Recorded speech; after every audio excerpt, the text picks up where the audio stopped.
You look goofy. Do you want to take a life? Do you want to cross that line? Because it's a long way back from hell.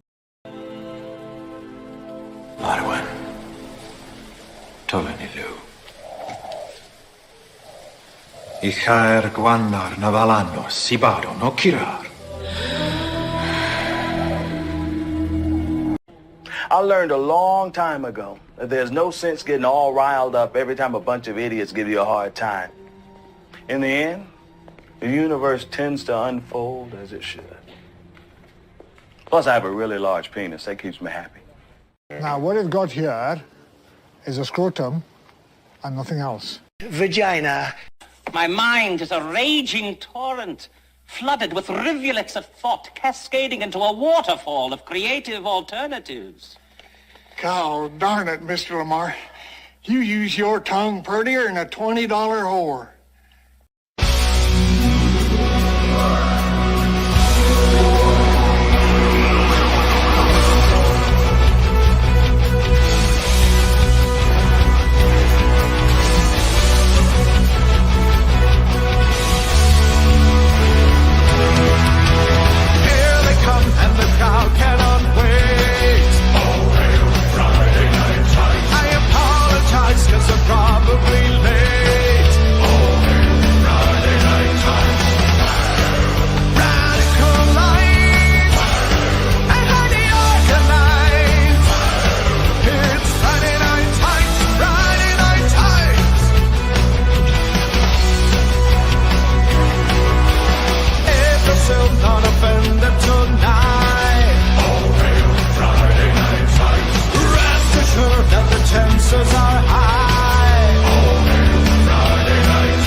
It is not Friday night, but there will be a catch up. I saw you in the chat. I saw you guys.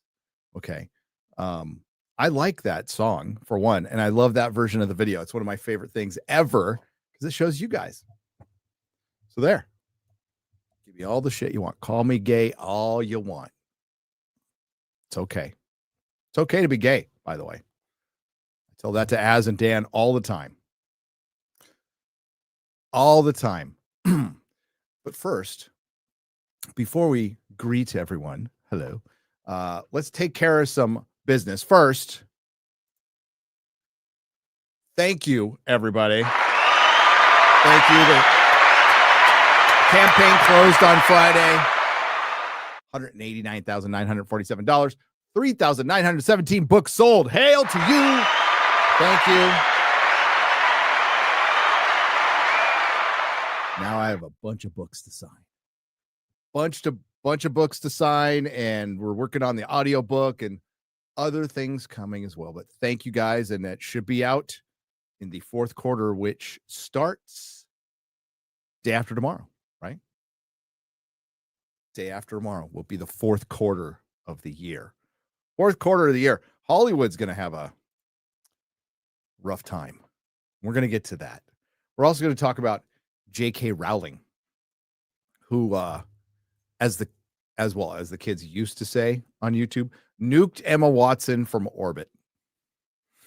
Absolutely destroyed her and Daniel Radcliffe, which furthers my theory that she was okay with the Harry Potter show to erase them from existence in the parks and in all other media.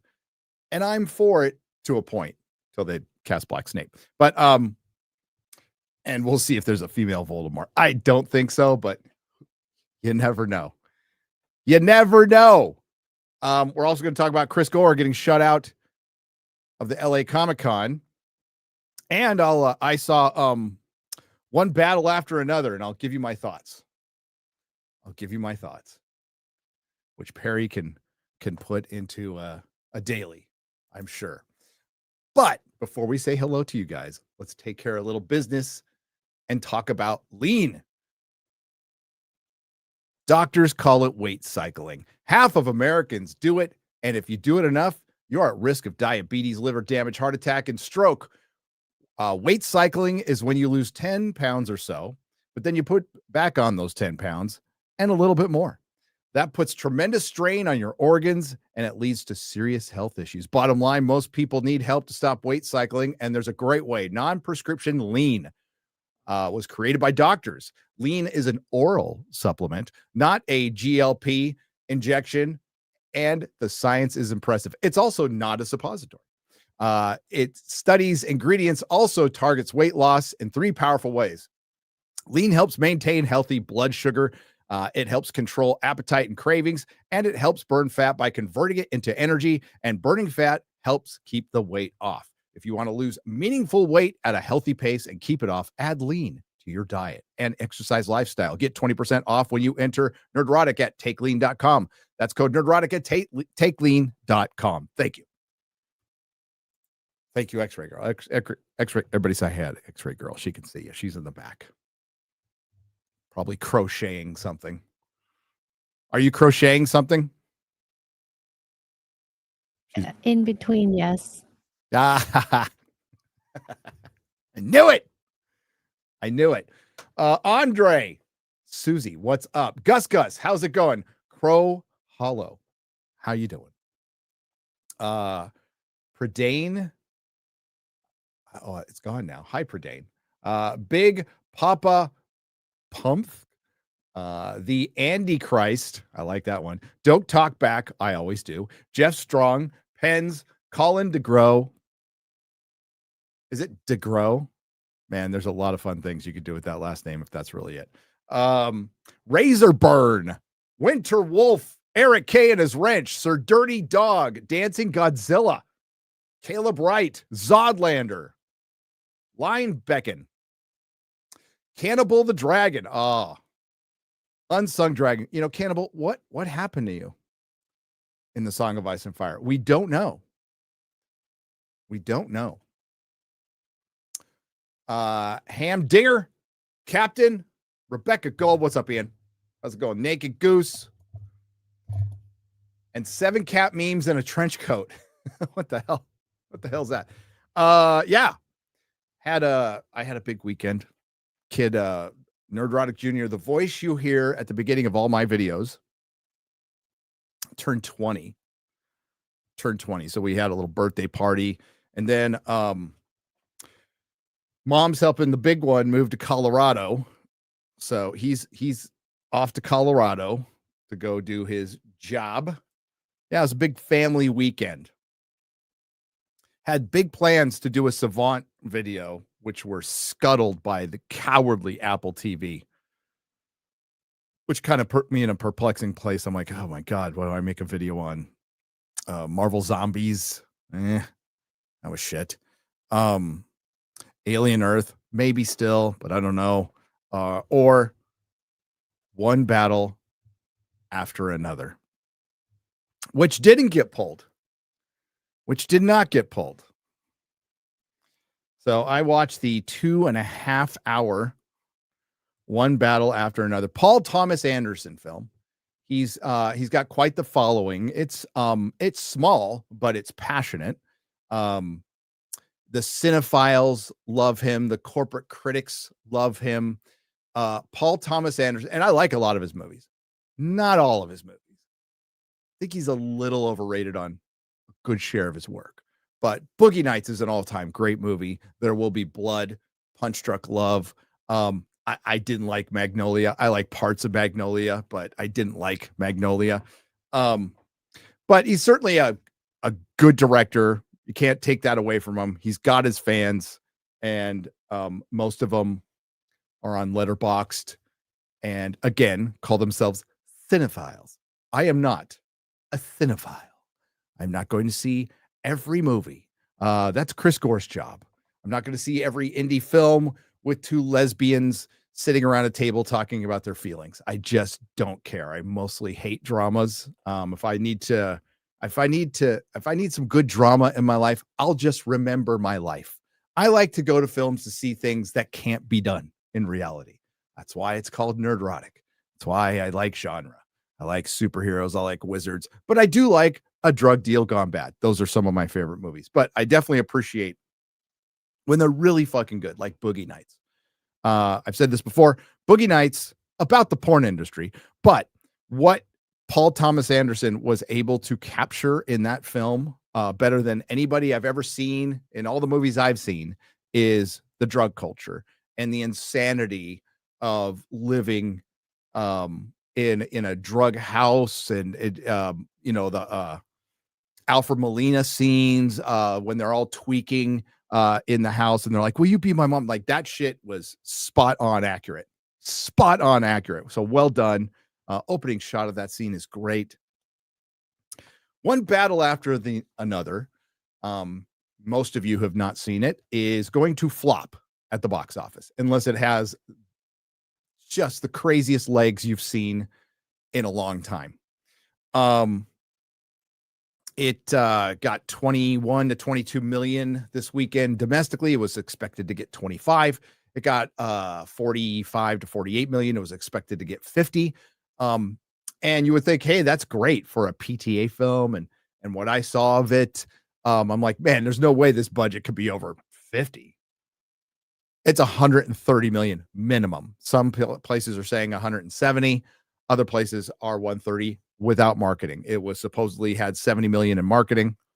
I saw the trailer and heard the pronouns, but I definitely saw the revolution part of it. And I'm like, oh shit, this is going to be an Antifa movie.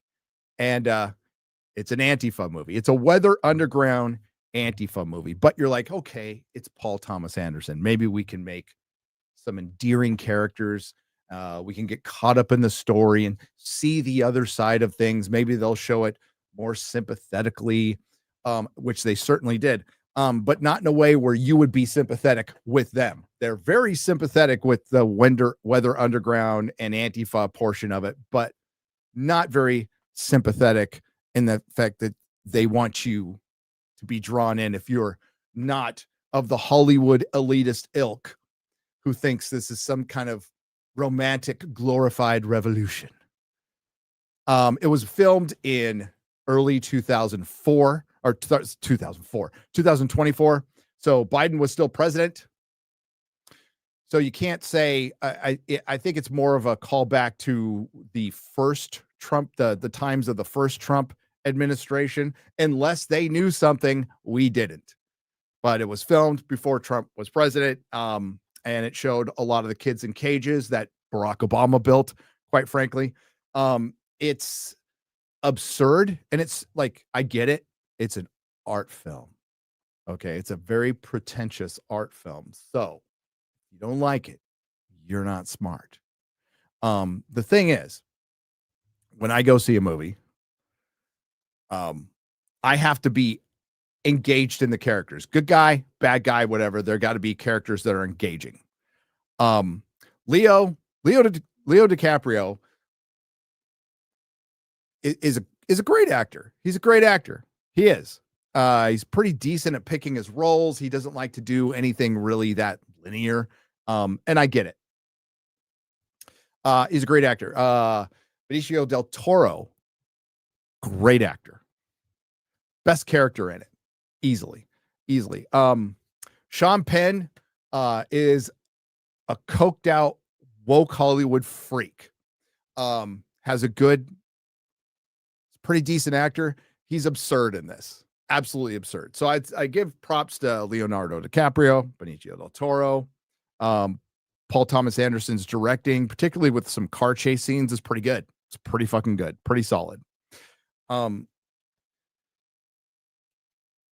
premise of the movie is, again, absurd. And it's supposed to be, it has absurdist comedy in it, but I'll just lay it out. Leo DiCaprio's character and Sean Penn's character are both pining for a revolutionary woman who looks like Lawrence Taylor. Not hot.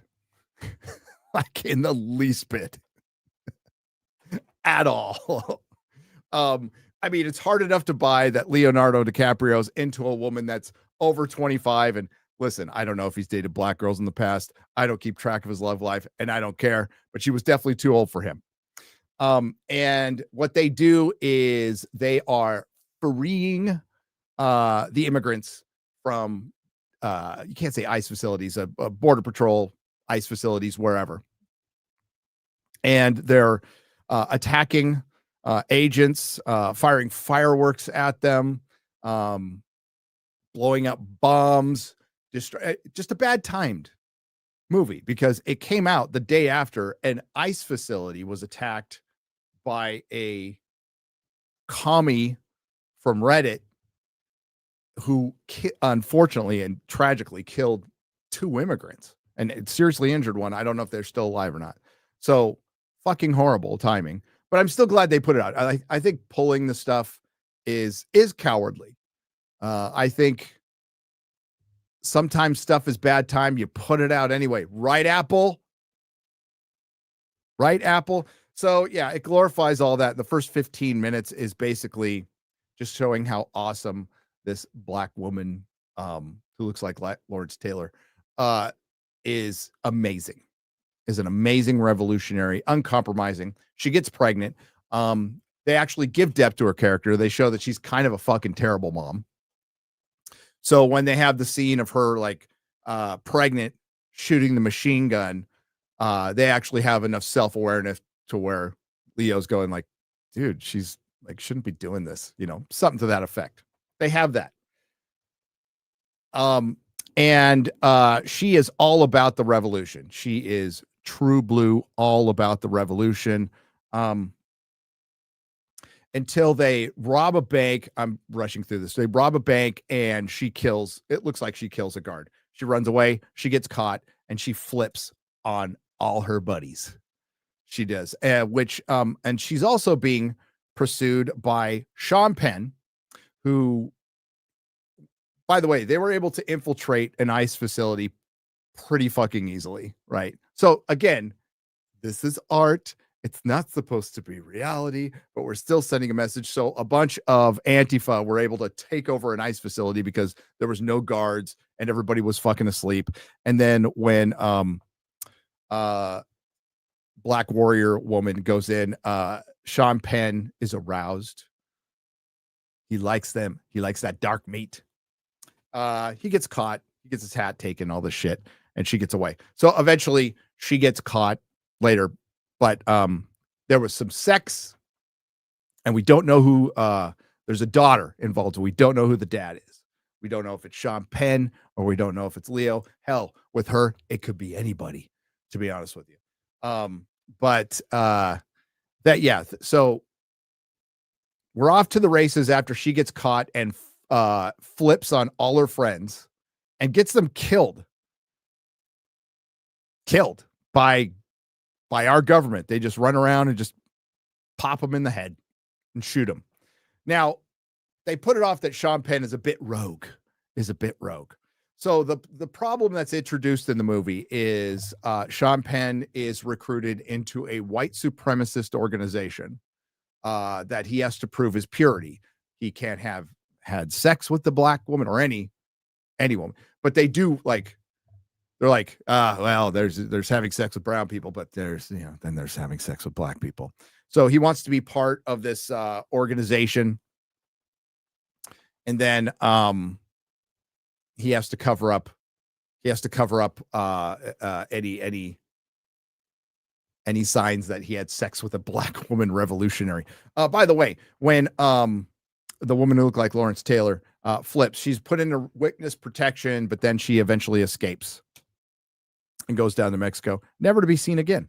And the rest of the movie kind of calms down into Leonardo DiCaprio is a single dad, smoking weed all day and staying off the grid with his daughter as she goes to normal high school.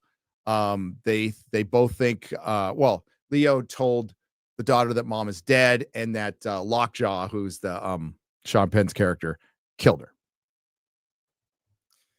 And a lot of it is when they bug out, they have a bunch of passwords and secret codes that they need to contact with each other in case somebody comes after them. I'm oversimplifying a lot of this because I don't want to talk about it all day.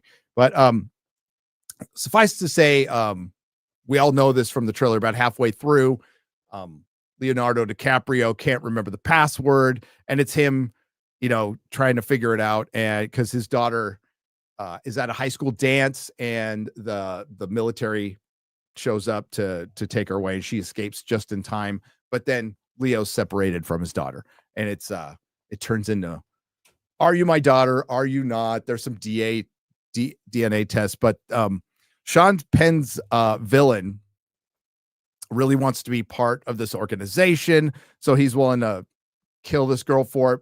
Well, the organization finds out anyway, and it leads to a lot of car chases, a lot of Leo running out of his element, and when it's that, it's fine. I just thought the movie kind of, like, what it does is it just gets fucking boring to me. It gets boring. I wasn't that in. It's hard for me to like a movie where I don't like anybody in it. I just don't. I'm like, they could all fucking die. It's kind of like Alien Earth. Alien Earth has some really great concepts, but I don't like anybody in it. It really does go very soft on the whole revolutionary thing, but it's trying to be a family story. That's what it essentially becomes, like a father-daughter story. And it really just deifies this woman who looks like Lawrence Taylor, as Sean Penn's character absolutely respected her for being this warrior woman. It's like, at least the daughter was mad that she was a rat. She understood that she was a rat. And it's like, fuck that. Well, she gets a letter later, finds out she's alive. Come down and see her. I'm sorry I wasn't there for you. Blah, blah, blah, blah.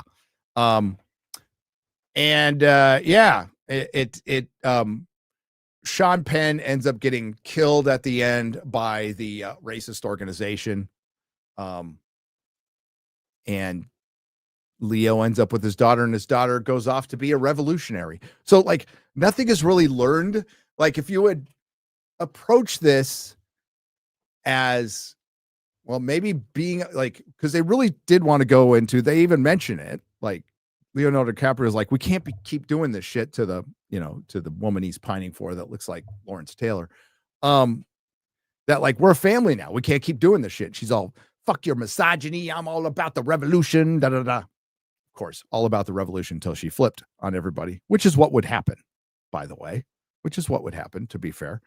But it's shot well, it's directed well, it's acted well, it's boring as fuck, it's pretentious, and it's not a movie for me. Some people might like it. That's great. I can certainly watch a movie about Antifa, and if it's written well with characters that I enjoy, I could probably like it. But I didn't. But to be fair, not a fan of all of Paul Thomas Anderson's work. He's jazz. He's music for musicians. So it is definitely woke. It is a fucking woke movie. It is woke Hollywood made for woke Hollywood, just as jazz is music made for musicians. Now, a lot of people in the chat, you might enjoy jazz. You might like it. Technically, a very sound form of music. I get it. I can't stand the shit. Never could. Not for me. But I understand its importance in music and the technicality, and some of the best musicians are in jazz. It's just not for me. Just sounds like a bunch of fucking jamming all day long. Same reason I'm not really into, jam bands like Fish and Grateful Dead. It's like, okay, maybe if I'm fucking high as fuck, but when you're sober, you're like, this shit's going on forever. Jesus Christ. Yeah, I fucking hate jazz. And that's how I feel about this movie. Is it being overpraised for its message? 100%. 100%. I think it was put best by a creator and executive that I know, who I will almost named and I won't, who said, this is just like Captain Marvel and a movie where they have to praise it, because if they come out the other side, then they'll get destroyed by their own. Absolutely. So they can't critique it objectively at all. And it's no skin off my back if I'm like, hey, the Antifa movie was actually pretty good. I don't have a problem saying that. It just, to me, it was boring. It was boring. It was woke. Some of the premise, I understand that this is here. Let me get my beep going. Let me get my beep going. Where's my beep? Hang on. There it is. So I'm going to say a nasty word. There's a term we had in high school. Quite frankly, I was called these things. But there was a term we had for the artists. They were called art. Whoops. Oh, shit. Damn it. Art. This is an art movie. They used to sell sketchbooks that said art. They did back in the 90s. But that's what it is. It is. So it's going to play well to cinephiles, and people are like, oh my God, the amazing. I saw some people are comparing it to Oppenheimer as far as like the IMAX experience. And I'm like, well, it's a well shot movie. Now, I did not see it in IMAX, but I saw it in a pretty sweet theater. And yeah, it's well shot. It's not something I'm going to go remember for the rest of my life going, oh, those car chase scenes through the desert in one battle after another. Man, that is peak cinema.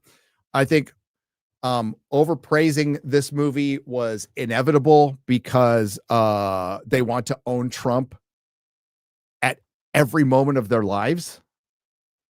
Every moment. Hollywood wants to own Trump at every moment of their lives. And I talked about this at the end of last year when we talked about the cultural shift.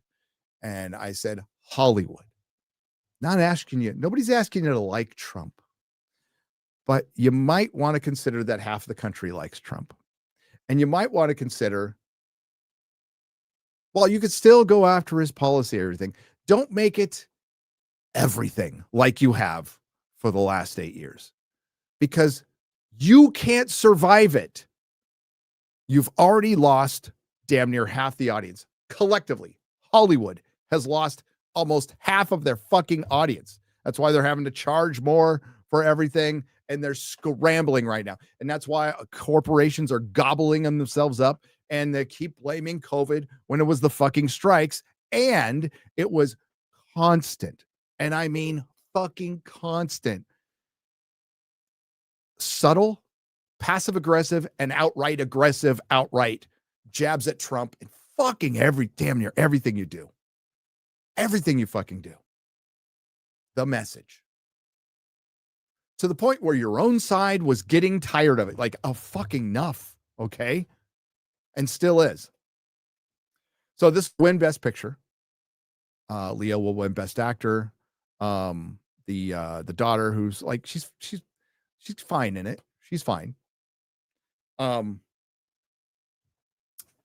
is funny that the trans kid ratted her out too. That'd be the person I'd pick to rat her out. Although there's no such thing as trans kids. It was just a dude. But of course, it's going to get overpraised, and this is an achievement in filmmaking, one of the greatest movies of the decade. And please stop. Just stop. If you like it, fine. But in a year of let's be real. They just did a big article, and props to Warner Brothers for doing that. Multiple $40 million weekend openings in a row. That's great. You are the tallest midget this year. You are the smartest retard. It's a terrible year. Superman, which is used as this, like, this is a massive success, just got beat by a fucking anime. Superman only made $615 million. Superman, if it profited, it was enough to pay the catering. It was a bad year for movies.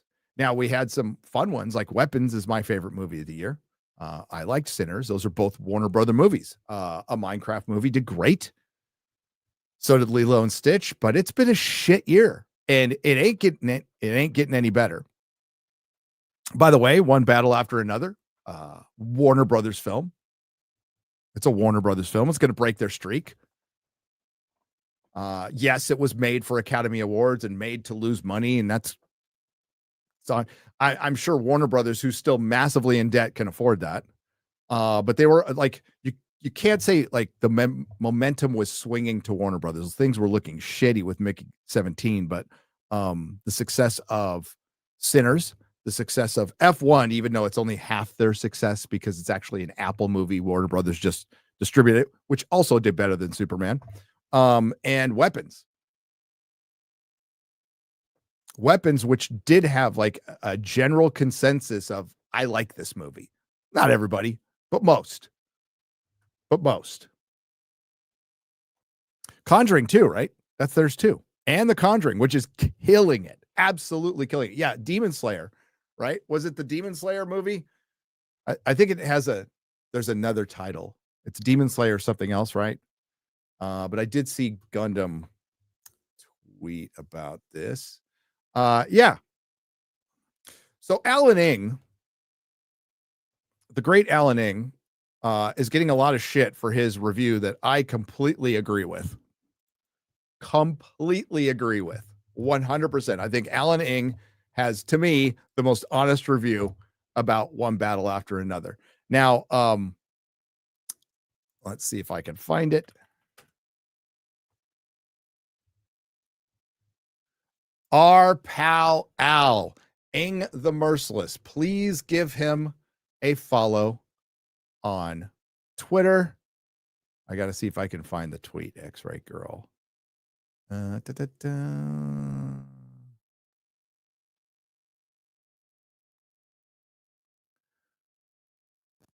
If I can't find it, I'll just read it to you. God, he tweets like a 14-year-old girl. Yeah. Okay, so what he basically said was, he's getting criticism for the pointing out the politics in this movie, and his response was, "Okay, so tell me why you didn't like Sound of Freedom, a movie that actually made money, a movie that was a hit despite almost every critic hating it in Hollywood." Oh, and let's also talk about like how every immigrant in One Battle After Another, for one, they're cardboard cutouts. And isn't this really how Hollywood sees them? I think I'm just thinking of this now. It really encapsulates Hollywood's actual view of immigration. So, because it's a very nuanced argument. People might say it's simple. Don't let everybody in. Okay. Not realistic. But okay. Somebody will say, don't let everybody. Definitely get rid of criminals. 100%. Get rid of, well, people who shouldn't be here. And you know what? You can also make the process a little more streamlined, because the people who have done it the right way, many who I know, it takes years and years and years. So eventually we'll have to get to a point where, let's have some compromise on that. But right now we have to get rid of the flood of people that the Biden administration let in unchecked. And it's all about resources. We can't take care of these people. We have our own countrymen and women to take care of. Why do you think a lot of black voters swung to Trump? Many reasons, but one of them was immigration. One of them was immigration. But the immigrants in this movie were just cardboard cutouts.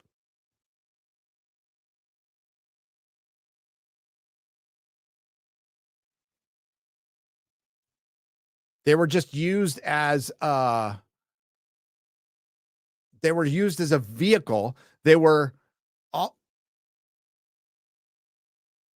used as a MacGuffin just to show off our powerful, not all white, black and white and Mexican and Jewish rebels who are fighting American imperialism, an empire that people are running to, an oppressive empire that people are running to.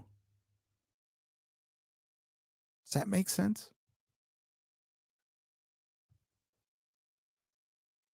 And I wish we could take care of everybody in the world. I do.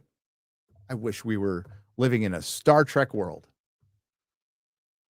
But we're not.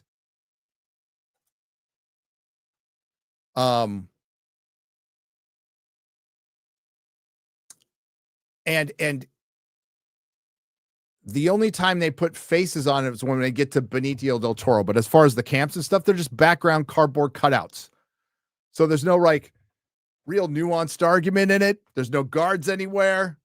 And we're just going to brush past all the child trafficking that goes on, the drug trafficking that goes on, that a lot of the immigrants are used to traffic drugs into the country. Like that one video game, which is trying to glorify being a coyote, lowest form of life on the planet, right down there with fucking pedos. A lot of them are.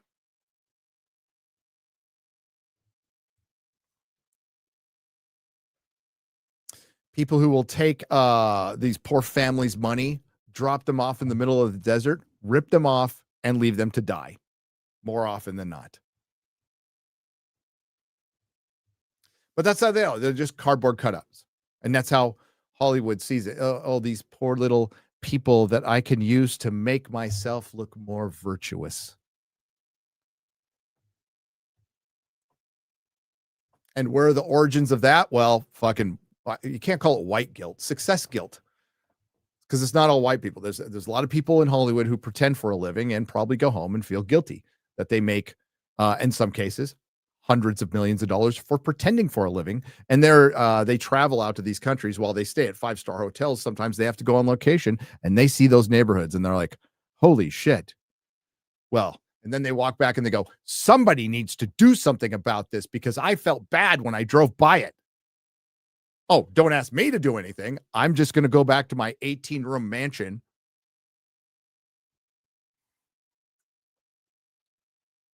Where I have armed security guards while I talk about taking away America's right to bear arms. Yeah, they're fucking hypocrites. That's all they are. And Paul Thomas Anderson went out and checked every fucking box.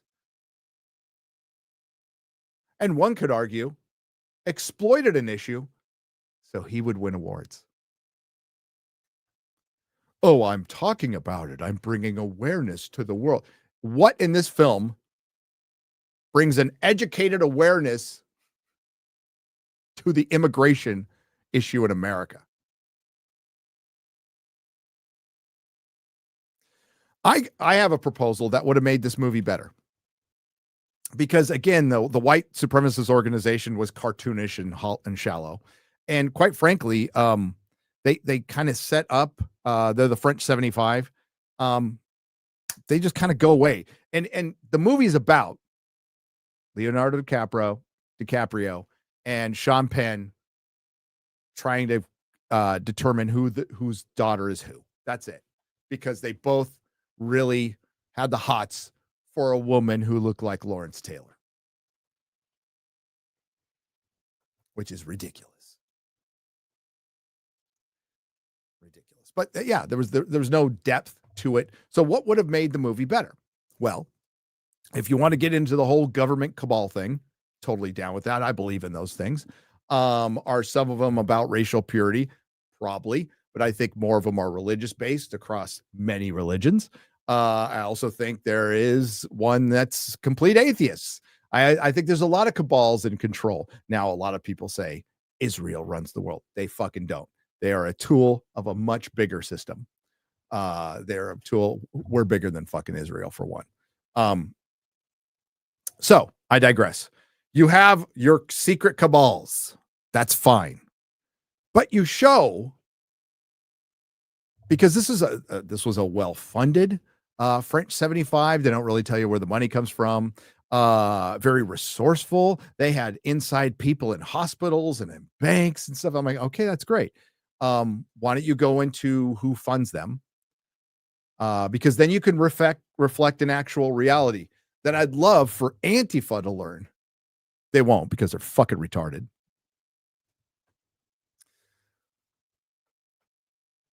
That they are hired and funded by the same people they're fighting.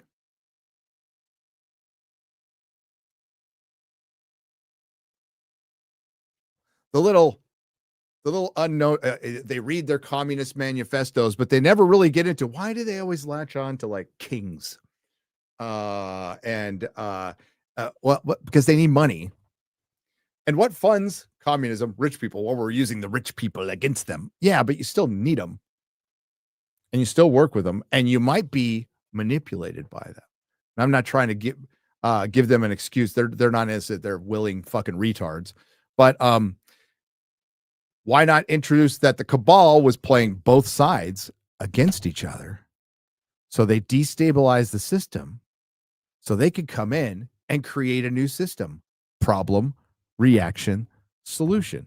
The thing that we're living through this very day. All these big movements, especially recently, even going back to Occupy. I know some people love to think that Occupy was some authentic thing. It was not. What they have is hired agitators, hired gaslighters, and people who see something and hijack a movement. Can't even really say hijack it. Create the movement. You know, you just look at how Occupy escalated once it started getting a lot of attention. Let's go back to the riots of the 90s. I think it was the anarchist riots fighting some world organization thing in Seattle back in the 90s, late 90s, early 2000s. Look at how that escalated. Look at George Floyd. Took a couple days to get going after his death. Things took a couple days. Well, because they had to coordinate. They had to get the buses together. They had to get the orders from Home Depot. They had to coordinate. And who's funding this stuff? Well, a lot of USAID money, a lot of fucking producers in Hollywood. A lot of people are funding this shit.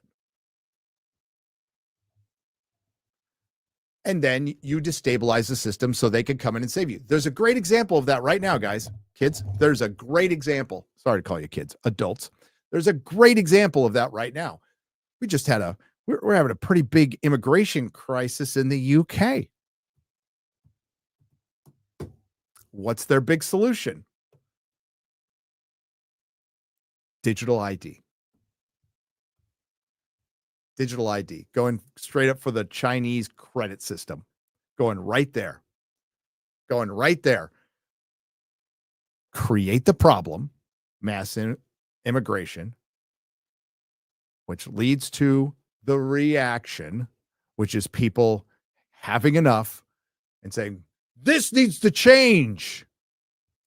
The government needs to change that. Like, okay, we'll come in with our solution. Digital ID, which is what they wanted in the fucking first place.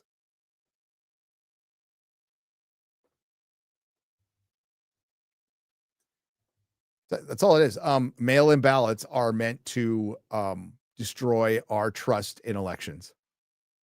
So they're meant to do. There's a big swath of this country that wants to get rid of the electoral college, so we'll all be under the rule of big cities for the rest of our lives. Fuck no. As a matter of fact, bigger states need to have electoral colleges. Razor has a great video on California needs an electoral college. They're loosening up laws and letting criminals on the street. We're all filled with fentanyl and they're stealing shit whenever they want. Breaking down the rule of law. What does that bring? A police state. What does things like Antifa usher in? Police states. They're just a fucking tool.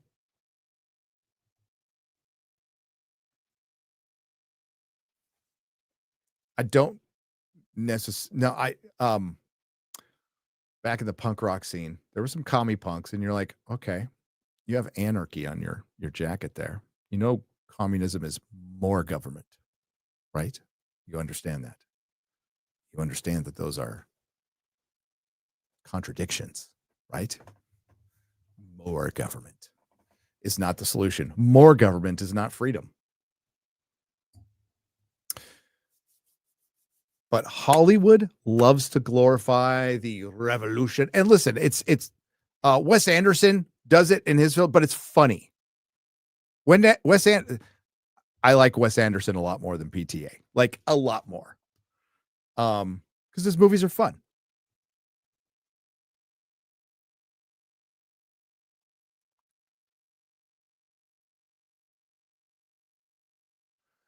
Yes. I do. I remember some waiting for me, Razorburn, at Wabash Hall after the Dead Kennedy show, and we had a little scuffle. And I came home with a bloody nose because the skinheads were fucking big.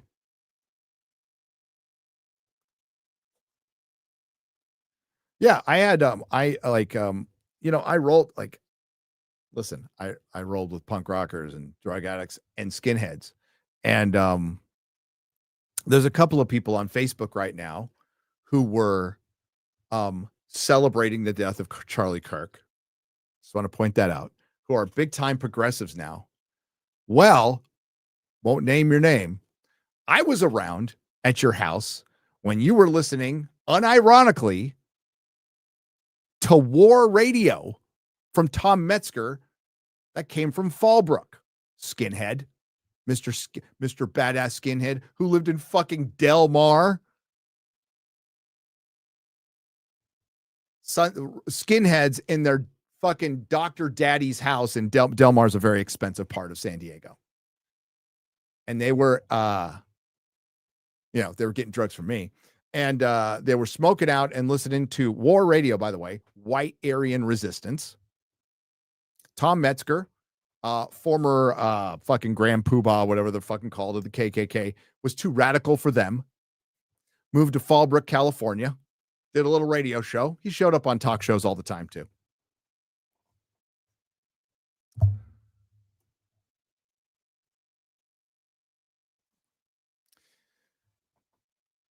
A couple of those kids were actually on Sally Jesse Raphael. I remember seeing him in prison going, you got to be fucking kidding me. And it was, I think the episode was called Rich Kids on LSD, which just so happens to be a punk rock band too. But it was Rich Kids on Drugs or something like that. And there a couple of guys I'm talking about were on that fucking episode. Yeah. Big fucking progressives now. Fucking celebrating the death of Charlie Kirk. It's like, motherfucker, you were listening to KKK radio when you were a kid, you fucking little shit. Fuck off.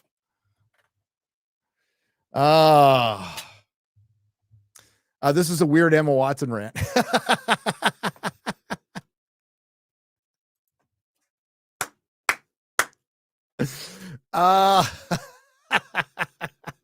It really is.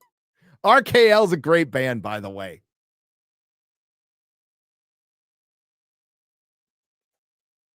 Nazi punks, fuck off. That's right.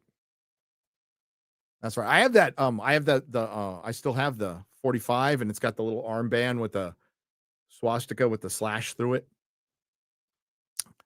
But yeah, that's my review of one battle after another, ladies and gentlemen. Hope you liked it. Let's talk about Emma Emma Watson. Emma Watson. Do you have the find the video of her? Jesus Christ. You want to talk about like mental gymnastics to just say, maybe we can agree to disagree.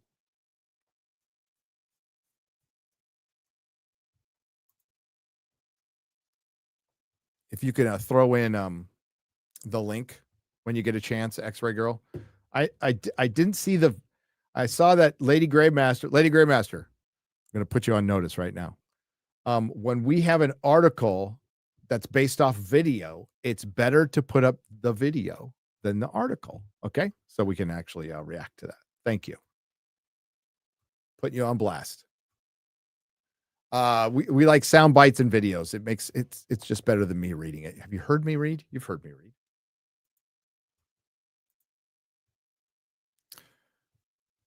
You working on that, X-Ray Girl? You back there?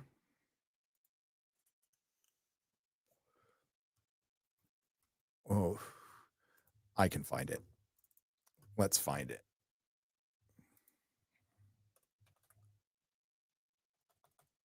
Irma Watson.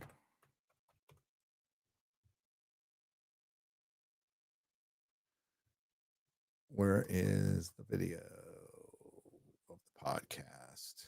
Nope. Oh, I'm going to get that one. I need that one. That one we need. Okay. You're searching? Just put Emma Watson in Twitter. It should come up.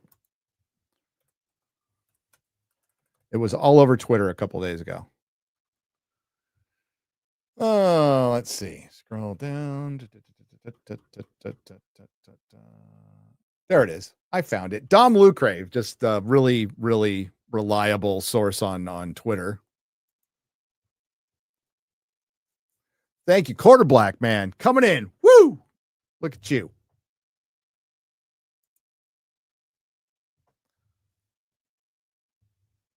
Okay, this is hilarious, by the way. And I think this really kind of encapsulates what a modern actor is.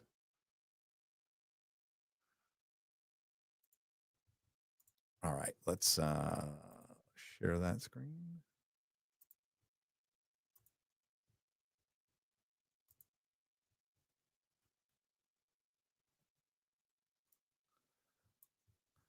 Make sure all our volumes are up. Let's go. Ever cancel her out or cancel that out for anything. It has to remain true. It is true. And this is where this like holding of these, I just don't know what else to do other than hold these two seemingly incompatible things together at the same time and just hope maybe they will one day resolve or co-join themselves, and maybe accept that they never will, but that they can both still be true. And I can love her. I can know she loved me. I can be grateful to her. I can know the things that she said are true. And there can be this whole other thing. And what other thing? My job feels like, what's your job? To just to hold all of it. But all of what? The bigger thing is just, what's the bigger thing? What she's done will never be taken away from me. Ever cancel her out or cancel that out.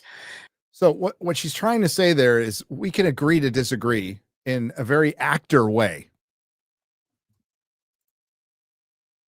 What an empty-headed moron. So J.K. Rowling comes out and destroys her today. And she's been trying to take the high road. Now, we always have to preface this with J.K. Rowling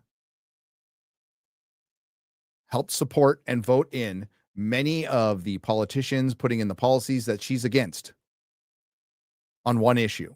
And she saw that her allies, this is why you don't want fucking allies. You want friends. Fuck allies. You want friends. Your allies turned on you on one issue, and her family's always being threatened. Her daughter, her husband.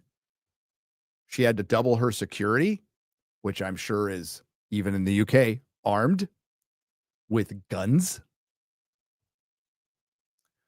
And J.K. Rowling has not said anything controversial at all. She's trying to protect, she's a true feminist. She's trying to protect women's spaces, even in prison. And on that issue, I agree with her 100%.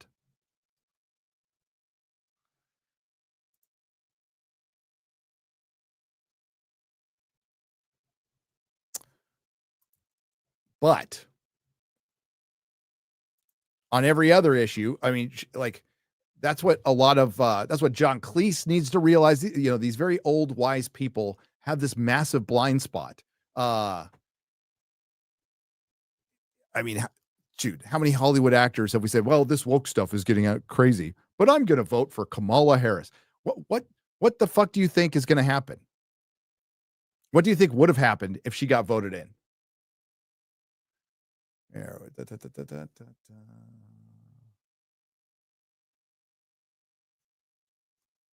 get rid of this. Let me get rid of that. There we go.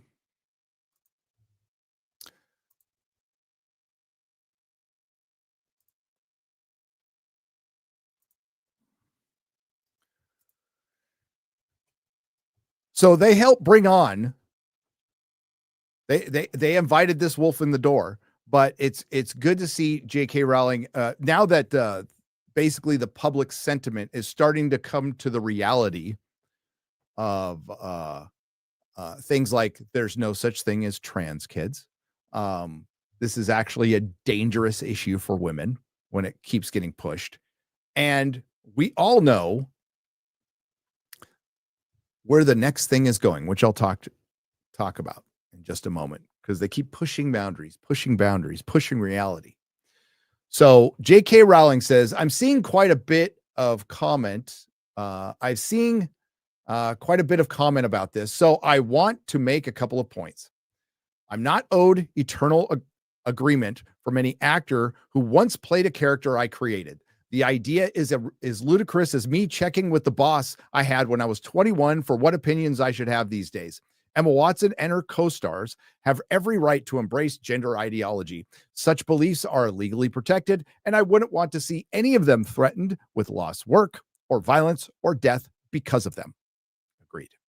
However, Emma Watson and Daniel Radcliffe in particular have both made it clear over the last few years that they think our former professional association gives them a particular right, nay, obligation, to critique me and my views in public.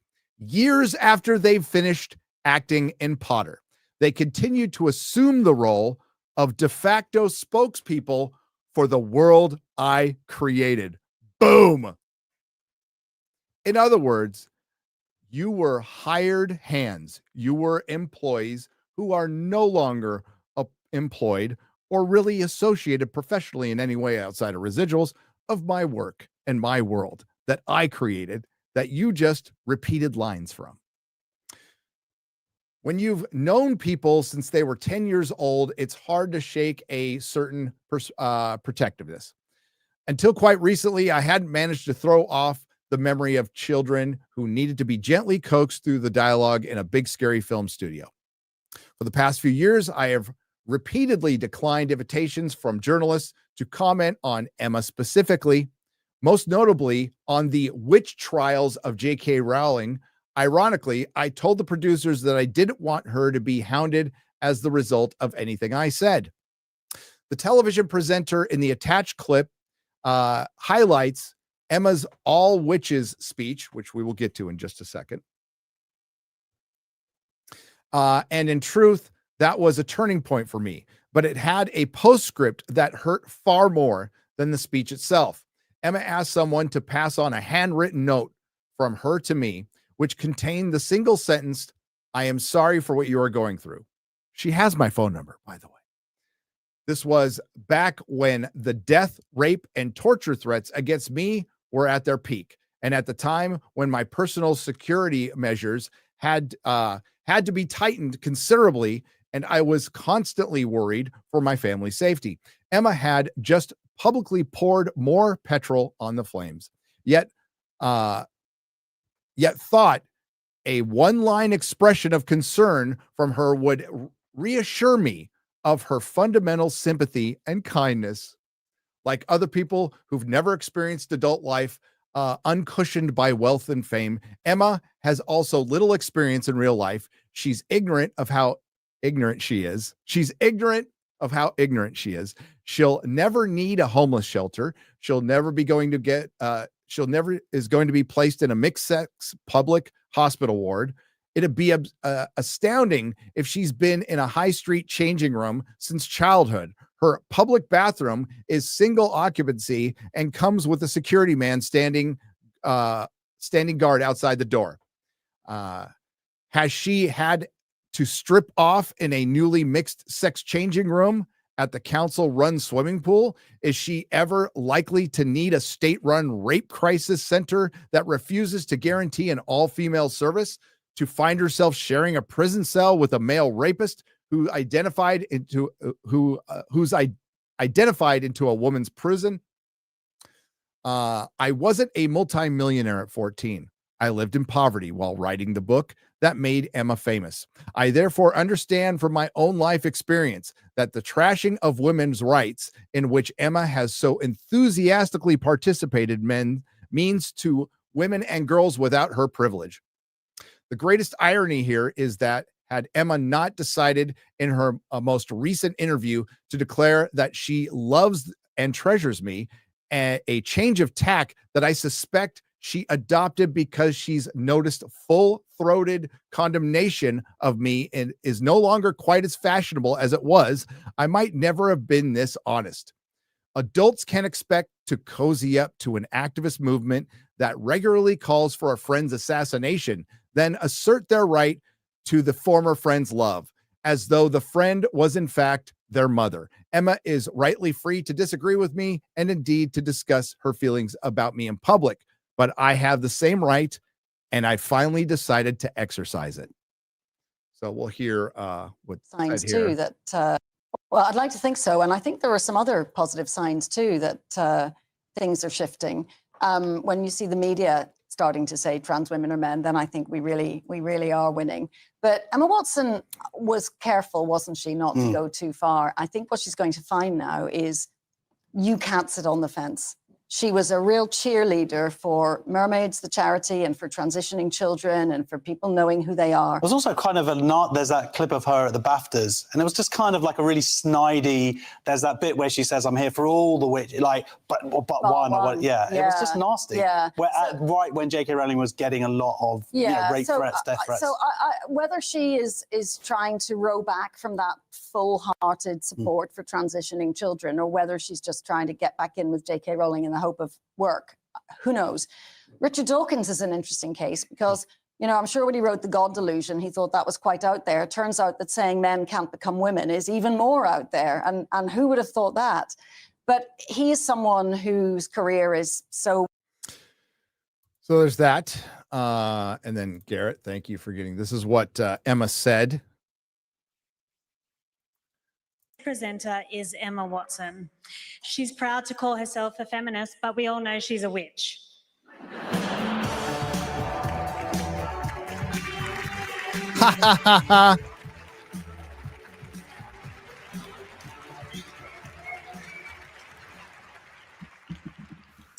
I'm here for all of the witches.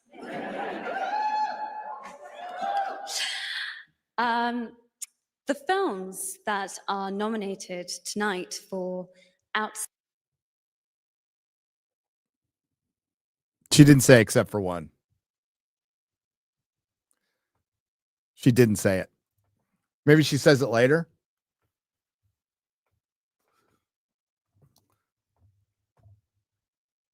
Pre-wall. I don't think she's hit the wall.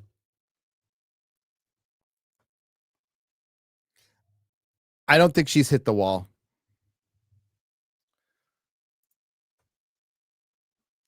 But I don't think she was that great of an actress. A hedge, maybe a hedge. But I don't think her and J.K. Rowling are going to be getting together anytime soon for tea. Yeah, her career has hit the wall. Yes, and that's probably why she's. J.K. predicted this along with Graham Linehan and many others, that once the insanity dissipates, once this trend starts to run its course, and that's exactly what it is. It's a fucking cultural trend. That you're going to see people changing their stance a little bit. The thing is, this isn't like a bad haircut, okay? This is a trend that's affected a generation of children, and there's going to be a lot of kids with a lot of fucking problems when they grow up because their actor parent wanted to use them as an accessory. That's going to have consequences, and many have brought this up, that reality is probably so horrifying to them that they will do anything to rationalize it and fight against it.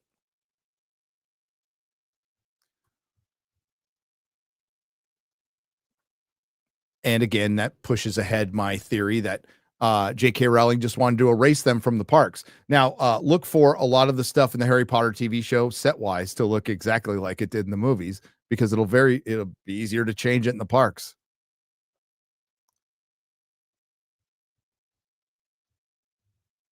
Yes, David Tennant amongst many others. Many others. Real quick, the wall of wieners. Real quick, let's discuss Chris Gore. So Chris Gore is an asshole. No, I'm just kidding. Chris Gore, a friend of mine, goes back to the G4 days when he did DVD Doomsday. He's also published a magazine called Film Threat for years and years, which is well known in Hollywood. One of the greatest champions of indie film there is out there, period. End of story. Knows more about pop culture than most people. Has forgotten more about pop culture than most people. So, of late, he's been welcome at panels for cons for years. San Diego Comic-Con, WonderCon, LA Comic-Con, prior to LA Comic-Con being renamed. It was basically a Stan Lee run Comic-Con. Been welcome to all these places. Of late, his panels have been minimized. While he's still welcome at San Diego Comic-Con, all his pitches aren't being picked up. What's strange is he knows the former owner of LA Comic-Con. They are buds. I think she sold off her controlling interest. Chris can correct me if I'm wrong. So the last couple of years, Chris, who has been completely welcome at LA Comic-Con for multiple panels, got shut out for the second year in a row.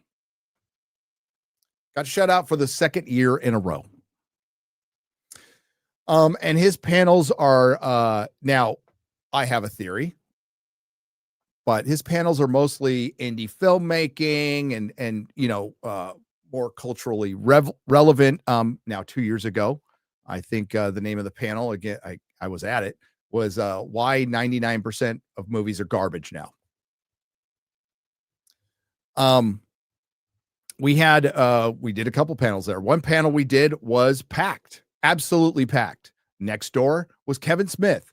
He had half the people we had at that panel. Correct me if I'm wrong again, Chris. I think it was that Star Wars girl, me, you, some others.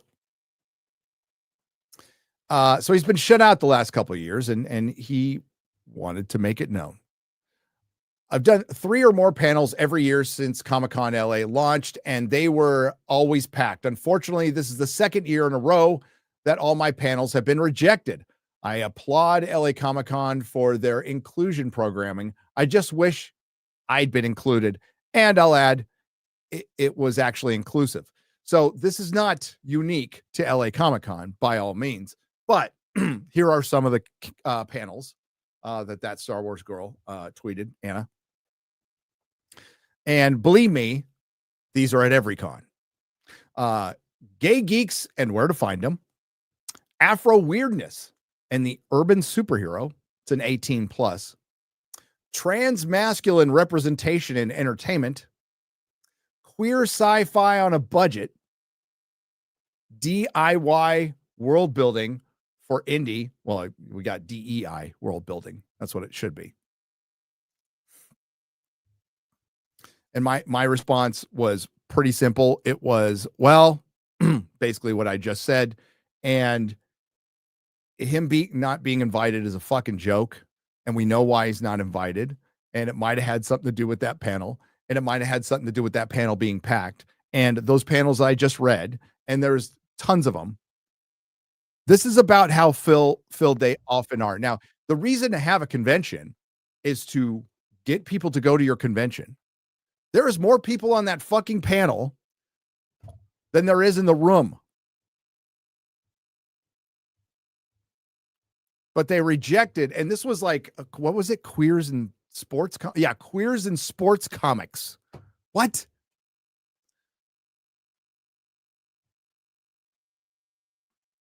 Queers and sports comics. Don't even get me started. Like sports comics, for one, pretty niche. So did somebody make an WNBA comic? I don't know.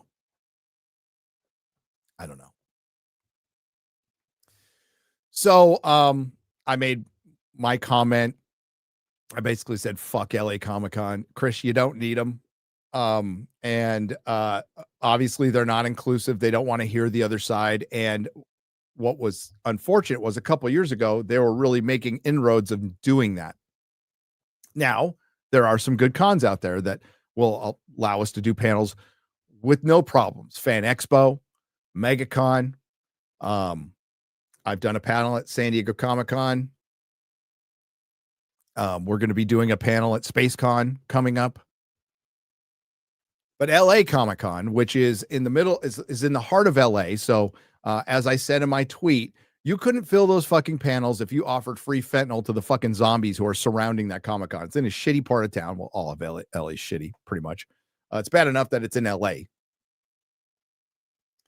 But somebody, a Boston writer, responded by saying, hey, we should do our own con.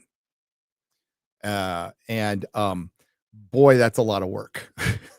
That's a lot of work. But then Benny Johnson piped in. Zachary Levi retweeted and said, let's fucking go.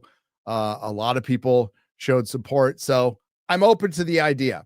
I think Chris and I should take the lead on this one and find somebody who knows what they're fucking doing, because organizing a con is a lot of work, even if it's a smaller one. But I am absolutely open to the idea, and why the fuck not? Why not? That's a next year thing, though. Definitely a next year thing.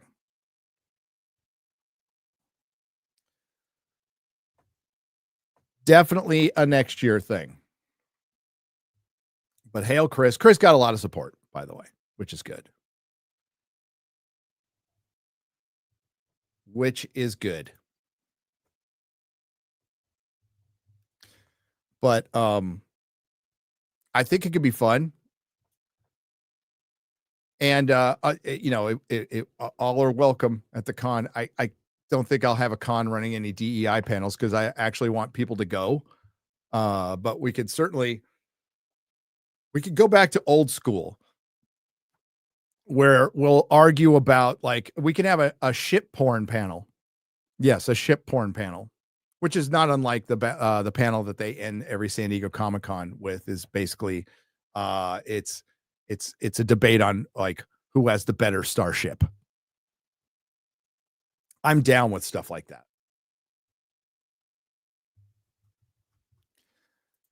Completely down with stuff like that.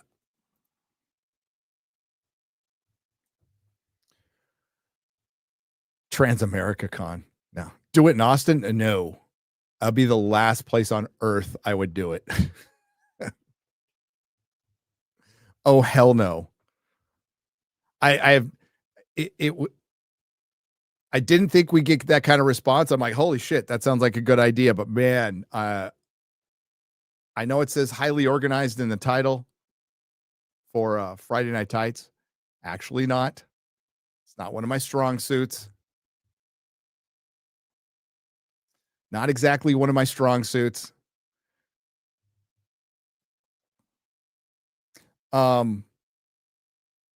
Vegas, that'd be fun. Maybe we just change the meetup to a con. I'm not against any of this, so yeah, I'm down. And it was a surprise to see Zachary Levi tweet it. Somebody added in Betty Johnson. He's like, "Yeah, I'm fucking down. Let's go." So we'll see. I'm open to it. But it will take a while to plan, and we need to find somebody who can actually plan. Yeah. But I mean, it's good that like Chris said something at this point, because it's obvious that they don't want him there, and it's based on maybe his associations, his views. I'm going to guess yes to all that. So we're back to that now.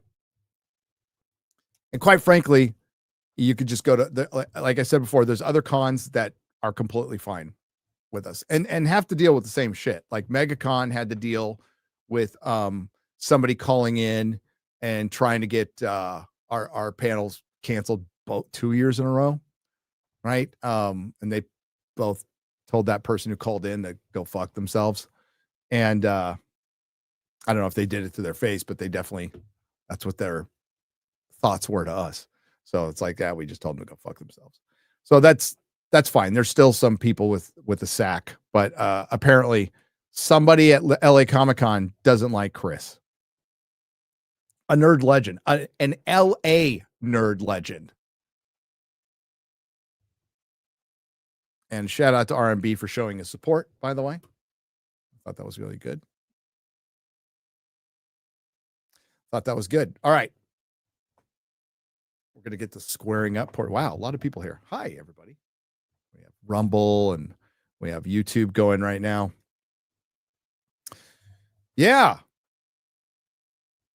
What? White's only con? No.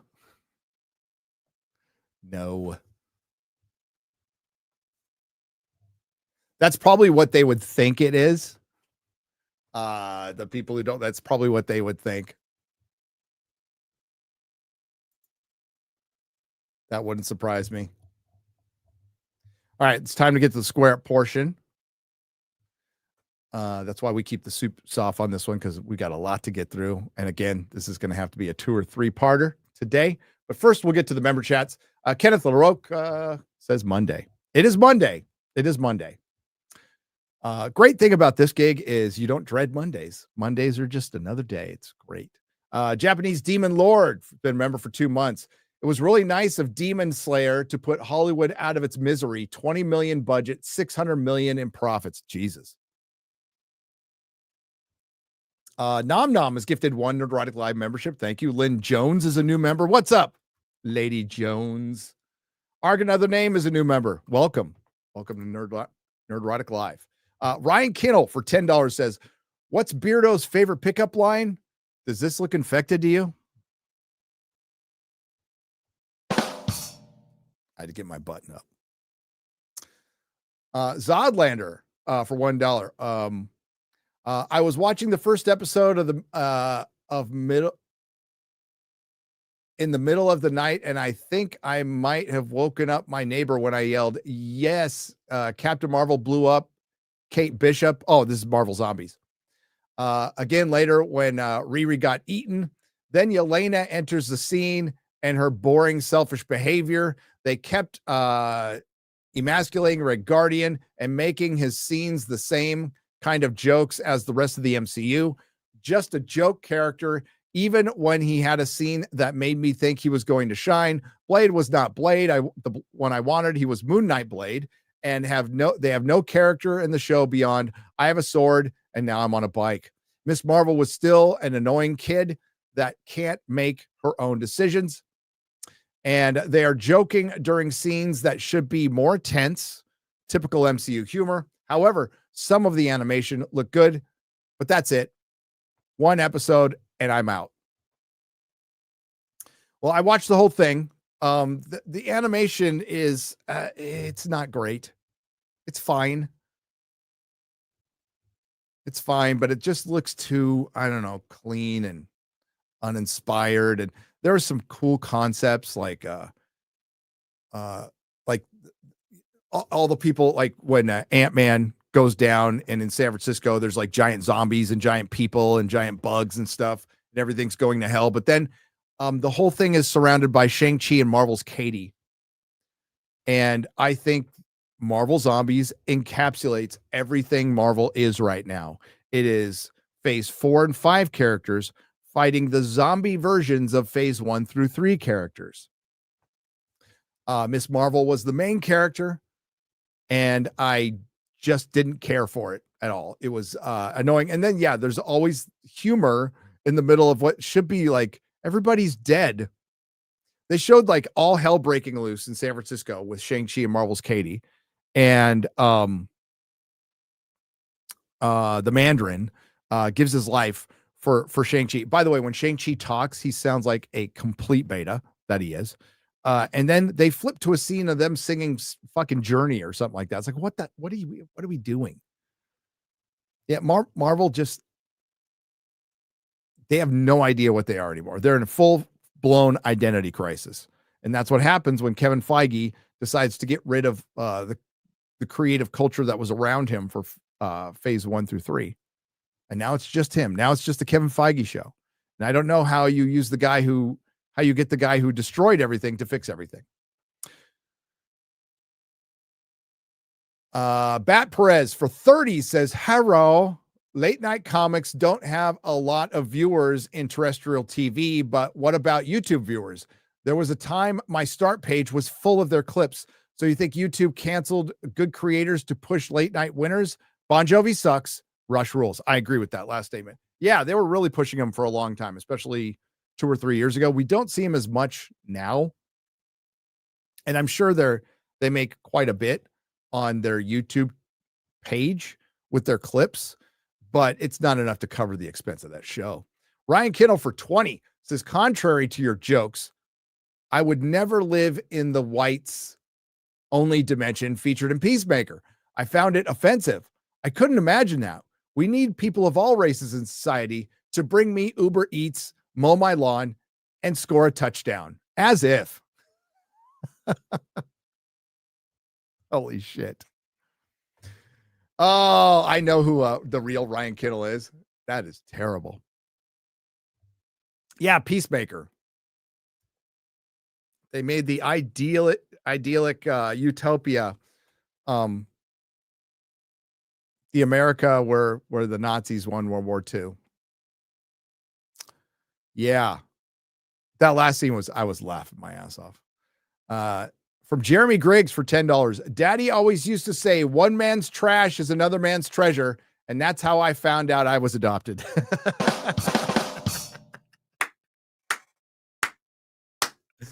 Oh, no.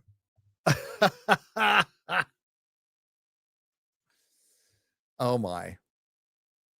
Oh, my. Darkington, Bob the Lobster. Radovan. Pasiga. Magnum Norse. Sorry. They all gifted Nerdrotic memberships. Thank you. Magnum Norse for $5. God damn it. Why did I give the drug addict money?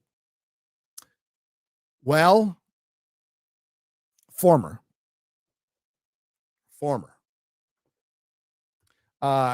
Gary can't spell his favorite drug. Magnum Norse for $10. Oh, acetaminophen.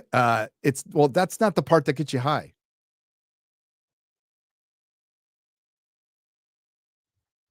Acetaminophen. I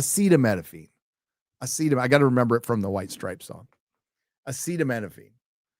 Yeah, that's not the part that gets you high. Christopher Patchett for £5 Are we totally sure the Welsh Padre fan isn't just an altar boy that just got in, was just into it? Maybe. I'm not sure. Padres taking on the Cubs tomorrow. Ryan will be crying. Ryan said I'd be crying, but no. Ryan will be crying. It'll be crying Ryan. Crying Ryan. Sure. We're probably down a catcher right now. and Laureano's out, at least this part of the series. But it's our time. I say that every year as a Padre fan, and every year at the end of every season, the mantra of a Padre fan is maybe next year. Alex B for 10 British pounds. I love the fact that my favorite Friday night show is now all British. As proper sarcastic Brit, disparity, sarcastic Brit, Muller, long Welsh sarcastic Brit, shades convicted Brit. You mean shad? And disparity. He continues. Chrissy, sarcastic red hair Brit, Scottish. X-ray girl, Chinatown Brit, work with me. Odin, Crusader Brit. Ryan, utter cunt. 3/4 Brit Garrett and of course Gary, top hat Hoovian honorary Brit. Cheers. Cheers. Salad King says, gay is so back. It never went away. That's what Az said, by the way. Alex B, thank you for the £1 donation. I agree. I appreciate it. Satellite Cannon for $5. Hey, guys, quick question. Do you think that if Marvel Doomsday flops like a fish, is the superhero genre dead in the water or can it recover? Cheers. I think it's pretty dead in the water now. I think it's got an audience. Now, for the Tylenol Americans out there, it's not dead. They're still going to make superhero stuff. But as far as driving the market, driving the box office, being at its peak, it is long past that. So it is now in the great waning. And the best evidence of that was July. We said July would determine the future of the superhero movie. And that future is diminishing returns. Diminishing returns. You kicked off a brand new DCU with James Gunn, and it couldn't crack 650 worldwide. They can pretend that it's such a success in the world and talk about merchandising and all this other stuff. It ended up on streaming, VOD early. It ended up on streaming early. And nobody's watching Peacemaker. By the way, let's take a look at that right now. Let's go to Neil's top 10 streaming. I looked at this yesterday. So Peacemaker season 2 premiere was the 21st, right? Yeah, 21st of August. 21st of August.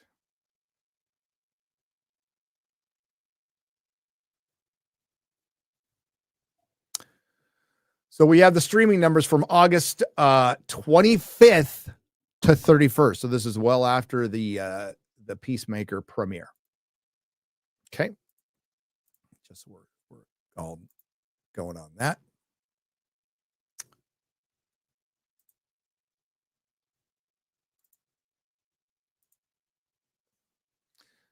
So here we have the top 10 overall. Top 10 overall. K-pop Demon Hunters, not a surprise at all. It's all Netflix, baby. The Thursday Murder Club, My Life with the Walter Boys, Katrina, Come Hell or High Water, Wednesday. So Netflix dominates the top 5. Bluey, which is just always there, is number 6. SpongeBob SquarePants is number 7. And these are parents with their TVs on, babysitting their kids. It's bad, by the way. The Summer I Turned Pretty. I remember that summer. It was 1984. No. From Prime Video, the only Prime Video there, Thunderbolts. The Thunderbolts movie was for Disney Plus. And Extant. I do not see Peacemaker. Do you? Do not see it. So let's go to original programming. So this is a better chance because like you're fighting everything in overall, like reruns, everything. So let's go to original. Shall we? My Life with the Walter Boys, Katrina, Wednesday, The Summer I Turned Pretty again, Never forget it. Love Island. No, it's not an Epstein documentary. The Terminalist, Dark Wolf. Good series. I liked it. Good series. King of the Hill. All right. Hostage. Didn't see it. The Hunting Wives. Didn't see it. And Alien Earth comes in at number 10. The big hit Alien Earth that cost almost $200 million. That was a complete waste of time. What do we not see?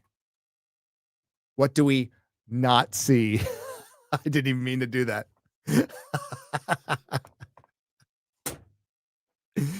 What do you not see on this list? I do not see Peacemaker. I do not see Peacemaker. The most important thing to set up to set up the future of the GCU. It's the GCU, by the way. It's not the DCU. By the way, I think the Superman scene was shot, but it's not going to make it in. But James Gunn said that, so it could be a lie. I don't know. But Peacemaker did not crack the top 10. And Alien Earth barely cracked it. Whiteface app as would be locked up in Peacemaker. Maybe, Girth. Jackson Cagle for $5. Thank you for the donation. Zechariah Nunez for 20 says, presenting the cast for they, them who must not be named. Ruby Rose is Voldemortia? Maybe. Thanks for the laughs in these crazy times, Gary. You are welcome. We are happy to be the butt of all your jokes. You can laugh at our expense. If you're getting a chuckle, job done. We will be retarded for you. No problem. I mean, it comes naturally, to be honest with you. Congratulations, Gary. You finished your book before George R. Martin finished his. Aha! I beat wins a winner. Well, George R. Martin should do what I did. Get help. Mark Daly for $5. A vampire that sparkles isn't a vampire. It's a fairy. And it's in every sense of the word. Mark, I agree with you. Can't wait to get my signed book, Gary. Congrats. I can't wait to sign it. Rook takes Rook for $1.99. Going to go up to the warehouse. The Ripple warehouse. I don't know when I'm doing that, but soon, I suspect. Lurking J for $5 says, not a big Potter fan, but isn't Voldemort the product of a love potion abuse, making him a psychopath? Changing him to a woman might be worse. I mean, when you put it that way, yes.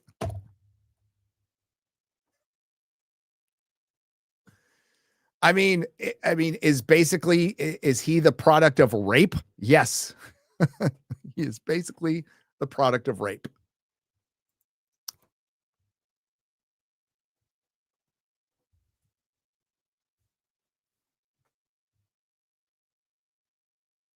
God. The Half-Blood Prince, don't get me started on how much they fucked up that movie. So that's the one I like the least. It doesn't fuck up the book as bad as like Goblet of Fire, but I can still watch Goblet of Fire and be entertained, especially the TV version. But the Half-Blood Prince, man, what an abomination that movie is compared to the book.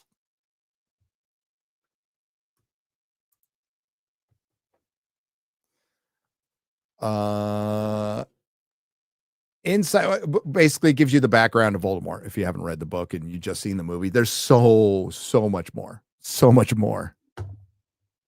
They barely even scratch the surface of scratching the surface. Hail all in FNT and the chat, working and lurking. Good to be here. Demi Storm. Inside Circle, thank you for the $5 Australian, and thanks for working hard out there. Voldemort can really be Harry's mom. She wanted an abortion, but her oppressive husband stopped her. Now she needs Harry's power to be complete. Clank, clank, I'm a tank for $5. Breaking, FBI admits 274 agents embedded in January 6th. Ministry of Wrong Thing for $199. Not surprised at all. It was a giant op. And I remember Jeremy and I being on a stream within a couple of days of it happening. And I repeat what both of us said on that one, which was, when they open the fucking door, do not walk in. You are being set up. Now, I know some people who went in. I even got a lectern from the lectern guy. And a lot of people were jailed for, shouldn't have been jailed.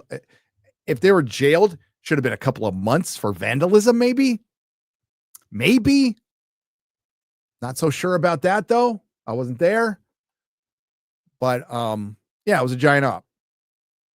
And they walked right into the trap, and that trap was used often. Just wanted to recommend Hajime,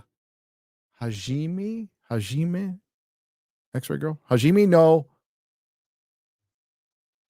Ippo. It's an anime about boxers who struggle, grow, and push themselves past their limits for strength and glory. Hopefully, chat and panel will give it a try. There you go. Thank you, Johnny Fizzle, for $10. How old is Boy Cavalier? Is he a synth? Is he a hybrid?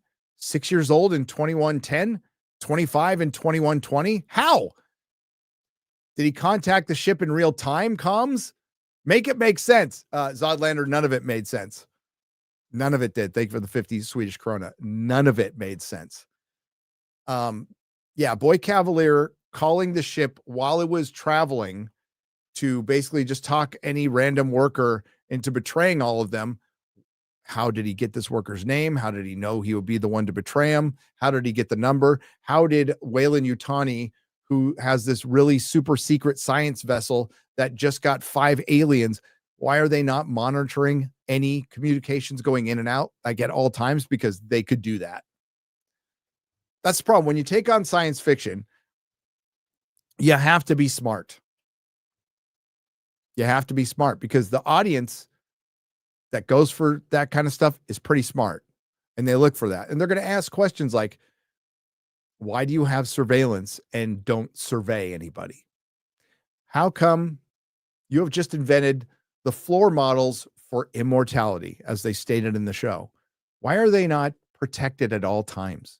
Why would you bring up that you can see through their eyes? You could literally see through the robot's eyes and surveil what they have seen, and then never use it in the show. Why, when needed, does everybody make the most retarded decision? How did 2 kids, 2 12-year-olds in robot bodies, learn how to build a raft in 5 minutes without any tools, using twine and bamboo? These are the questions I need to know. How does Wendy communicate? How does Wendy, who is a robot, communicate telepathically with an organic being? I can understand how she communicates with machinery and is able to manipulate machinery. That makes sense. It's stupid. They made her overpowered. She's a Mary Sue, but it makes sense. How in the fuck does she mentally communicate over long distances with an organic being? Don't know. But we get the nuke from orbit line in season 2, and it's the only way to know for sure, because that's how they did it before, says Southeastern Kaiju for $5. They should really nuke this show from orbit. It'll get a season 2, but in 2 or 3 years, and nobody's going to care. Alien Earth was dumb as fuck. It just was. It was pretty, and it was dumb. I don't know what other, like, it got so absurd when you had 20 people with guns not firing them when they're clearly being threatened. One of their own got his jaw ripped off and they just sit there and they don't fire. Didn't Mother from Raised by Wolves kill with SJW Scream? I don't know. Jeremy likes that show. I haven't seen it. It might be good. He actually recommended it to me. Holy Clown for $1.99. Is the alien the bird in the cage? It is. It's a bird in a cage. That's a callback to some EFAP when we talked about Alien Romulus. Because it was supposed to signify she's a bird in a cage. But no, it's Peter Pan with this one. The heavy-handed theme and message is it's Peter Pan until it stops being Peter Pan. Just ordered I Want It All. Thank you, Robert Kearney. I appreciate it. Clank, clank, I'm the tank for $2. Where are you at with Slow Horses on Apple, Gary? 0. I want to see it, though, because I like Gary Oldman. He's one of my favorite all-time actors. He is a legendary Gary. A legend Gary. He's a good Gary. He spells it right, for one. It's 1 R. If it's 2 R's, it's Gary. It's 1 R. Quite frankly, our name has been drugged through the mud a little bit. All the weak ass betas or gay dudes are all named Gary. A robot's named Gary at the end of Superman. We need to recapture our name. Nordstrom for what the hell is this? 300 will say Martian pesos. Apparently Antifa torched Ice Cube's tour bus in Portland.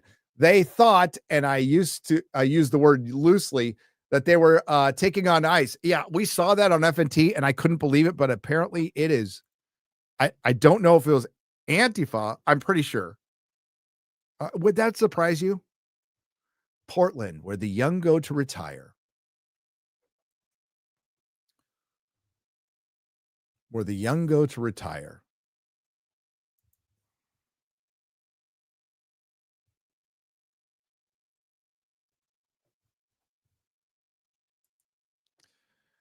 Has anybody here been to Portland? Portland was nice and clean. The last time I was there was, I want to say, 30 years ago. 30 years ago.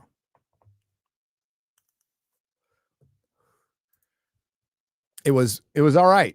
I mean, it still had like the alterna hipster hippie element, which actually is dialed up from San Francisco, which is never been my favorite thing.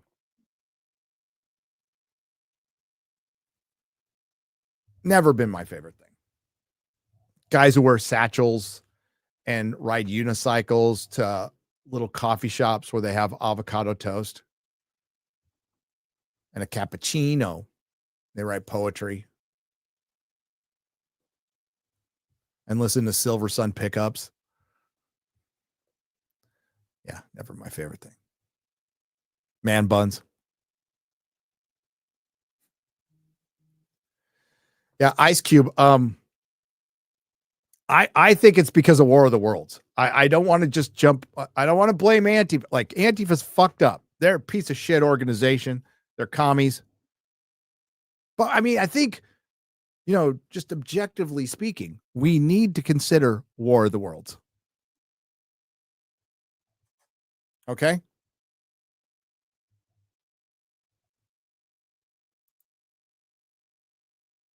We do. A movie I saw 3 times.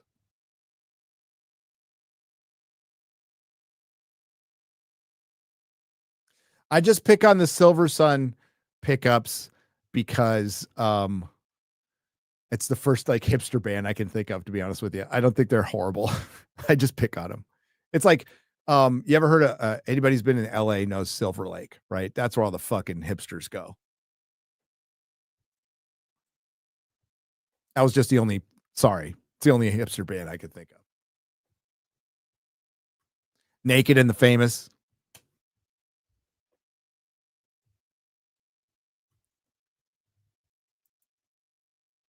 That's all the stuff they were playing. Mumford and Sons. Yeah, I'm trapped in like all the hipster stuff they were listening to when I was working in LA back in 2009, 10, and 11. Yeah, Mumford and Sons and fuck, I can't think.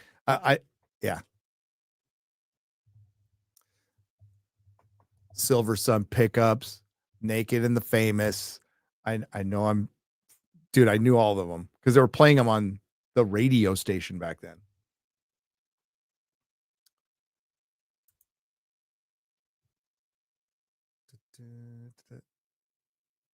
Oh, who in the hell sings that? Now it's stuck in my head. Who sings that song Home? It came out like around the same time as the Mumford and Sons one. It's like some dirty, skinny, fucking hippie, and some girl sing that song. I kind of like that song actually, but it's like I forgot the name of the band now. I'm gonna look it up. I actually like this song. Edward Sharpe and the Magnetic Zeros. Is it Zeros? Yeah, and the Magnetic Zero. That is some hipster shit.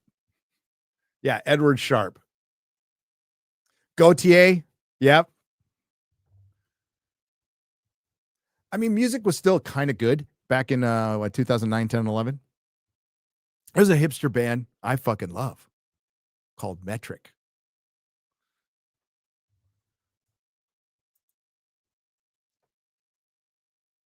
Love Metric. Song was on the Scott Pilgrim with Scott Pilgrim, like, which is Hipster the movie. I hated the comic. I liked the movie. I did.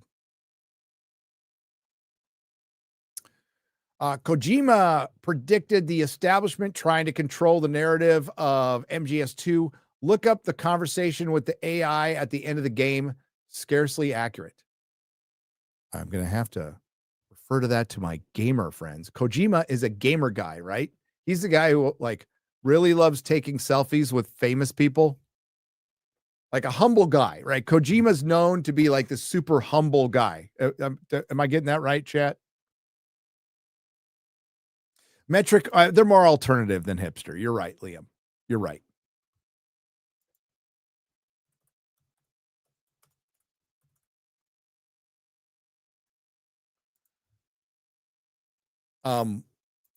Their best album is Fantasies. Every fucking song on that album is a banger. Every fucking song.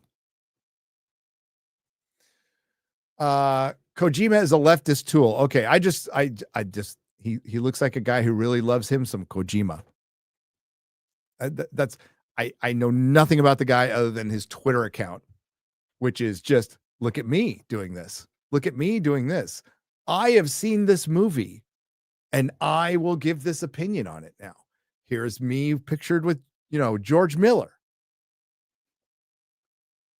I don't know how he's a leftist. You'll have to discuss that with them in the chat. I know nothing about the guy other than he really likes himself. And you know what? It's good to have confidence. I think it is.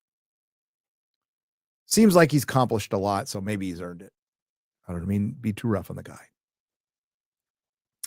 I want Bahubali 1 and 2 dubbed. Maybe some more. Judah, I don't know what Bahubali is, but I hope you get it dubbed. My wish is for you to be happy, Judah. So I hope you get Bahubali dubbed.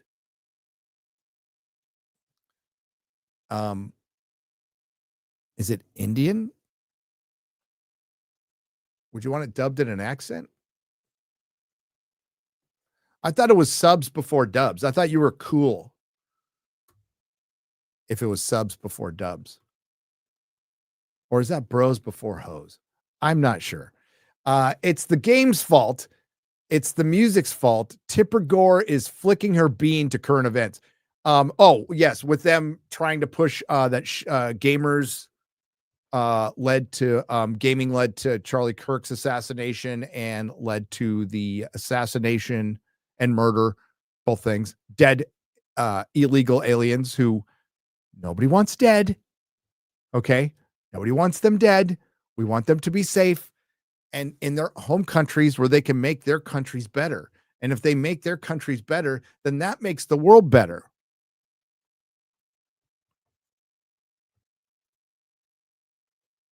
You know, in the one thing I've noticed, listen,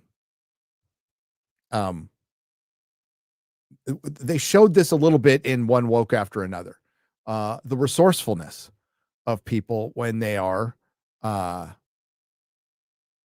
when they're desperate. And if like you took that resourcefulness and you focused it on making your country better, sky's the limit.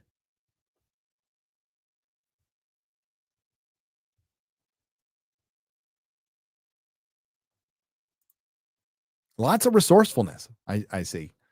Emblazoned 64 for $2. Alec Baldwin was driven to violence by rust.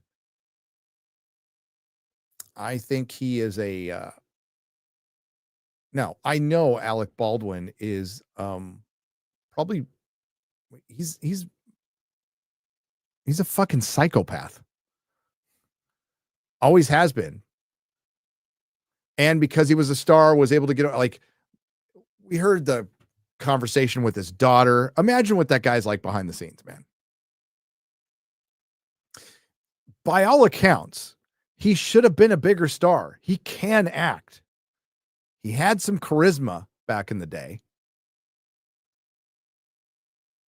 But he was also really difficult to work with. And guess what? All of his brothers were too.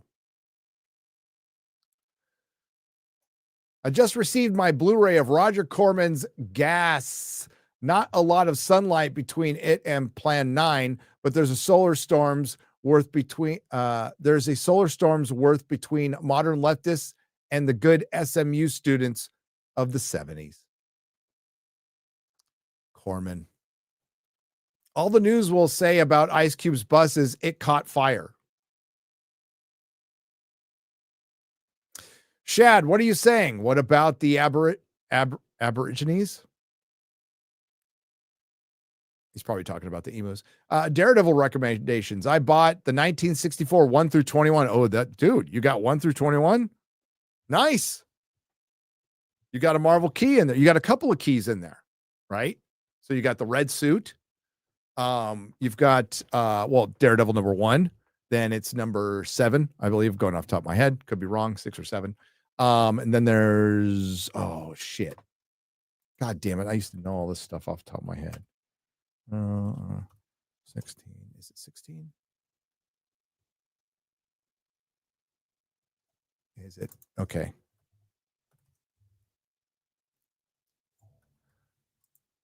Yeah, I still got it. I still got it. Yeah, 16.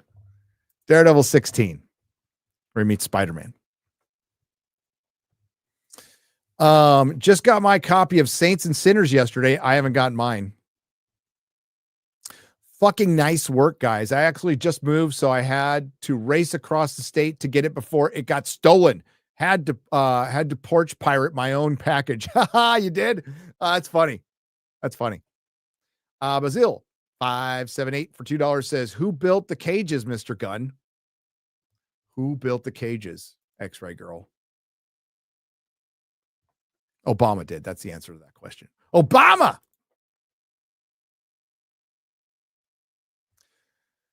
Tim Curry, thank God he's still alive, by the way. He had a stroke, debilitating stroke, but he's still he's still reading like he's doing audio books and stuff. And man, Rocky Horror turns 50. I think they're doing a 50th anniversary thing here. Columbia is going to be there doing a Q and A. God bless Tim Curry, man. One of the greats. Absolute great. She was outrunning responsibility, not the mob, says Judah, for the end of Peacemaker. That's pretty funny. That's pretty funny. Eric K for $10 says, everyone, please give thoughts and prayers for Just Another Red Shirt. Yes. Who has been around us all forever. Great guy. Loved by all. Absolutely. Ahmad. Everyone on this panel almost has met him and his wife. Yes. And Eric, any updates? You still there? Any updates on Red Shirt?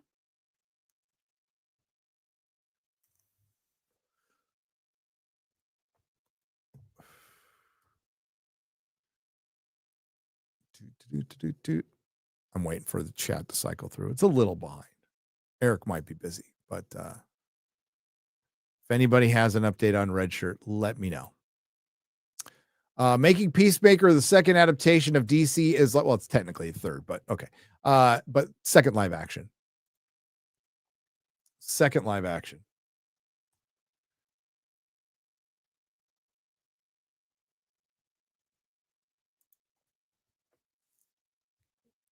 Yeah, so yeah, thoughts and prayers. He's going home for hospice.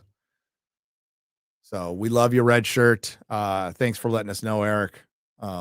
Keep me updated. Love you, brother.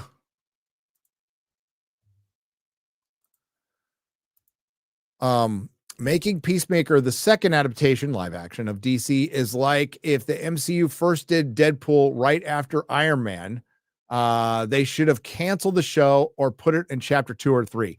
Shlomi Leaner for 1999. That is a great analogy.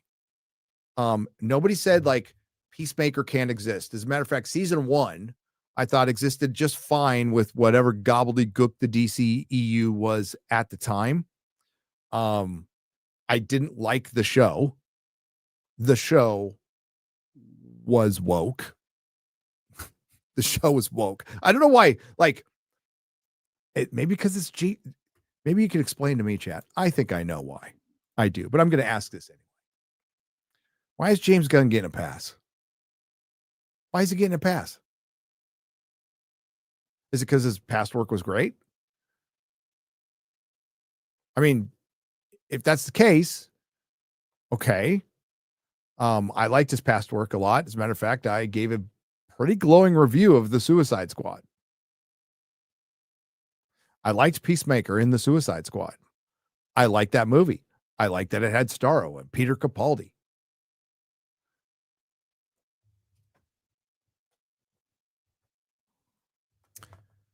But it just seems like Gunn is getting a pass. Now, I'll stick by what I said. I didn't see anything woke in Superman at all.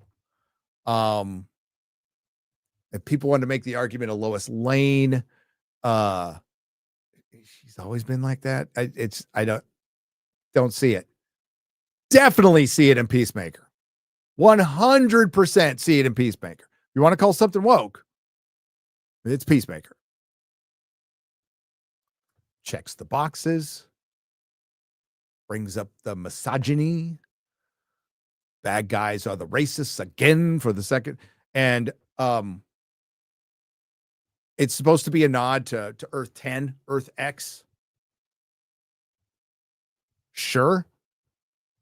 There's a lot of nods to Nazis in past comics from many years when people were actually fighting Nazis. You know why they love the term fascist, by the way, which is more Italian? Is they really want to just go away from the root word of Nazi, which is National Socialism. National Socialism. And it's and to them it's a nicer way to call you a Nazi, right? It's a more it's a nicer way to dehumanize you. But rolling out this again, when we're getting it in so much superhero fare already, and it definitely has the 2016 punching Nazis vibe. And listen, to state the obvious, nobody likes Nazis. Fighting Nazis is fine. They're a bad guy. Great see Indiana Jones kicking the shit out of them. Love it. No problem with it. It's weird that they never call out communism. Like ever. Like fucking ever. And authoritarianism is a great villain in comic books. A great villain. That comes from many angles. But we got this one again. Now, James Gunn loves to rip off his own stuff. James Gunn is becoming very repetitive. Especially, you're going to see this more now that he's making more stuff. Every episode was written and directed by James Gunn. Superman was written and directed by James Gunn. Before, we would get a James Gunn movie every 2 or 3 years. And it was fine. It was fine. Now we're going to get a whole lot of them. And man, is that joke getting tired. And yes, people are giving it a pass. Talk to you in a couple of years. The only thing is nobody's watching the show. So if you, Peacemaker is niche, and you could certainly have niche things in your cinematic universe. As a matter of fact, you have to have it to give it more, for lack of a better term, diversity of content, right? And I'm totally down with that. I'm totally down with having a hard rated R. I'm down with super violent. That's great. I don't know. Solidify your universe first.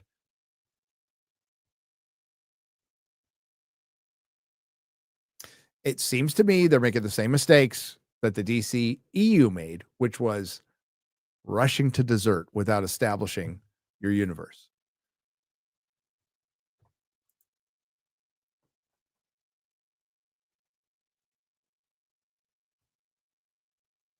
And I thought that's a great analogy. For one, Deadpool's better, but it's like making Deadpool after Iron Man. It's like, no. Cole Hauser, a raw for $5. They had the Nazi American flag in Star Trek Enterprise episode Stormfront. Oh, it's not the front, dude. That's been around for a long time. Has anyone looked into if South Park added new writers for season 27? Because they hired writers who worked who worked for Colbert and SNL. The last episode, especially with the ending, was Reddit made clapter, and I hate Netanyahu. Oh yeah, the Netanyahu thing. Yeah, I'm not a fan of Netflix Yahoo. Is that what Jeremy calls him? Yeah, I'm not a fan either. Yeah, it's feeling like I'll say it. They jumped the shark. The shark has been jumped for South Park. Officially. The shark has jumped. You have jumped. Fonzie has gotten on the skis. The shark has been jumped. Instead of Nazis, what about old time Southern Democrats? I have not watched it yet and don't care. Clank, clank, I'm a tank. $5. It's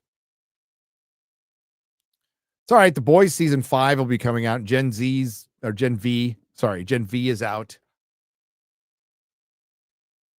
Plenty of woke superhero fare out there. Female Voldemort. Britain is not short of character actors who can play villains. Right back to George Sanders and James Mason. Mark Strong or not so obvious Colin Firth.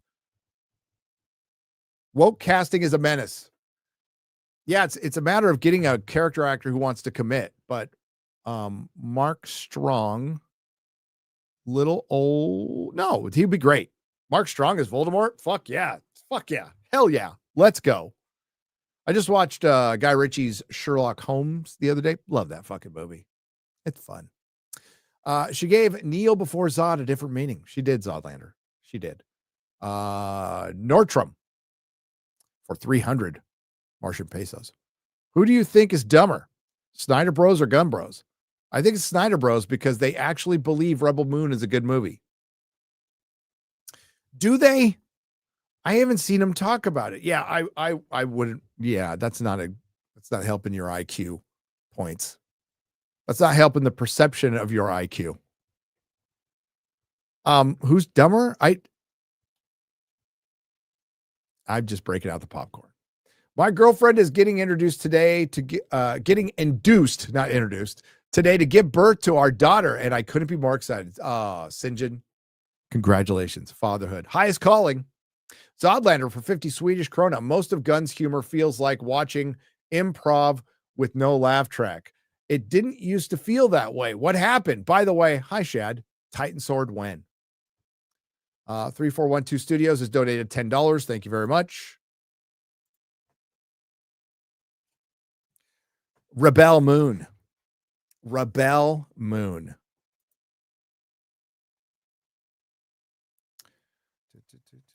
Okay, we got a good ways through. Got a good ways through. We'll do a couple more. So James Gunn's Android 18, man, the guy wanted to make Dragon Ball Z. Says Erekus. Natrum for 500 Martian pesos. They say the definition of insanity is doing the same thing over and over and expecting a different result. In the last 25 years, we've had 5 live action Superman and 3 Batman, soon to be 4. Yep. But at least, the Batman have been mostly successful. Right? Even the Batman eked out a success. I guess. I mean, we'd have to, like, if Superman is a success, then the Batman was a massive hit, right? Guys, wouldn't you say? If people are saying the Superman, but if people are saying Superman is a massive success, then the Batman must be like stratospheric, because the Batman made more money, a lot more.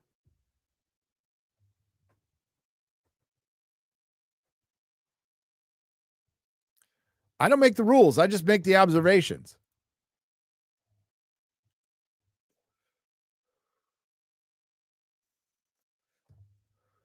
I like that more people are seeing Superman now and they're like, what the fuck? Graham Nolan has a pretty good review of it.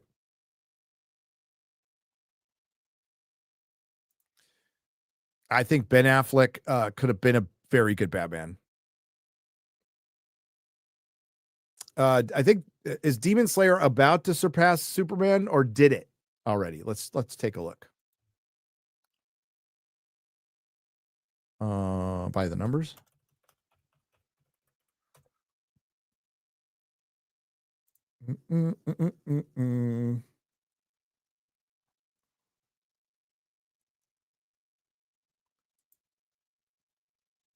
Yeah, it is. It's at 602 million. It's at 602 million worldwide. 484 million international. Holy shit.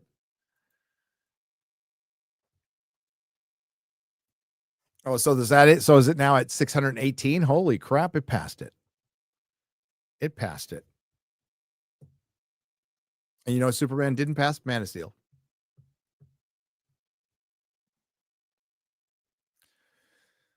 See, that's the thing. People still want to go see movies. People still want to go see superhero movies. People still want to buy comics.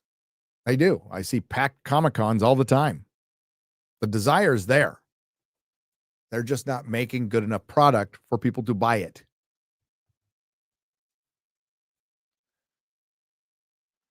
And the comic industry is in the big two are just in, they're in a doom loop they can't get out of, because for them to actually fix things, they would have to hire top tier talent, which they just can't afford. And that top tier talent might not want the headache anymore. Some of the top tier talent they drove out of the industry. Is Warren Ellis welcome back yet? And then the other ones have either gone crazy or think they're wizards. They're communist wizards, or they're non-binary now. So I like, and they really haven't cycled through any new top tier talent that's really made any significant waves in the industry, because it's not a story driven industry anymore. Really isn't. Absolute Batman's a hit. I think the new Batman is a hit. Okay. What else? What else you got? What else you got? There's some good comics out there. Like I've said, Mark Miller.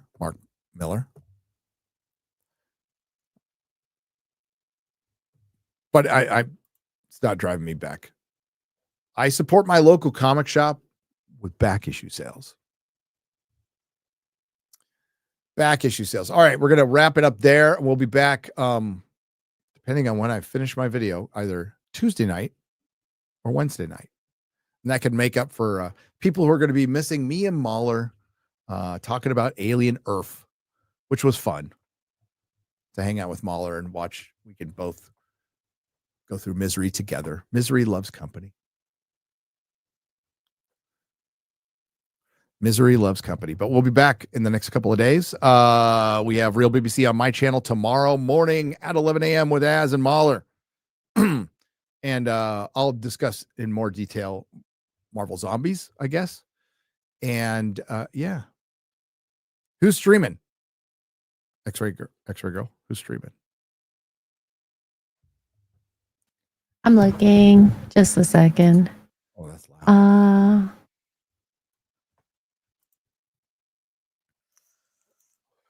Let's see. We have. Let me see. Oh, Eric is streaming. You can rate Eric. One second. Let me set it up. Yeah, Eric is streaming. Okay. Perfect. It's all set up. All right. There you go. Says Fauci gets away with it. Fauci gets away with it. All right. Hey, thanks everyone for hanging out. Thanks everyone for leaving a super chat donation. You help keep the lights on. We'll be back. We'll probably dual stream it on Rumble again too. Why the hell not? And I'll see you all tomorrow. Thanks to the mods. And to you. Oh, wait. Make sure. Okay. 2 more here. 7 Hells, Gary. Hipster music. Turn in your metal card. I like all kinds of music except for jazz. Metal's my favorite, though. Noon says, hey, Gary, ever consider getting Tim Alberino on Forbidden Frontier? Hail the Fellowship. We will note it down, Noons. We will put that. We will consider it and make it happen if you want it. So, again, thank you, everybody. We'll see you tomorrow. Ciao.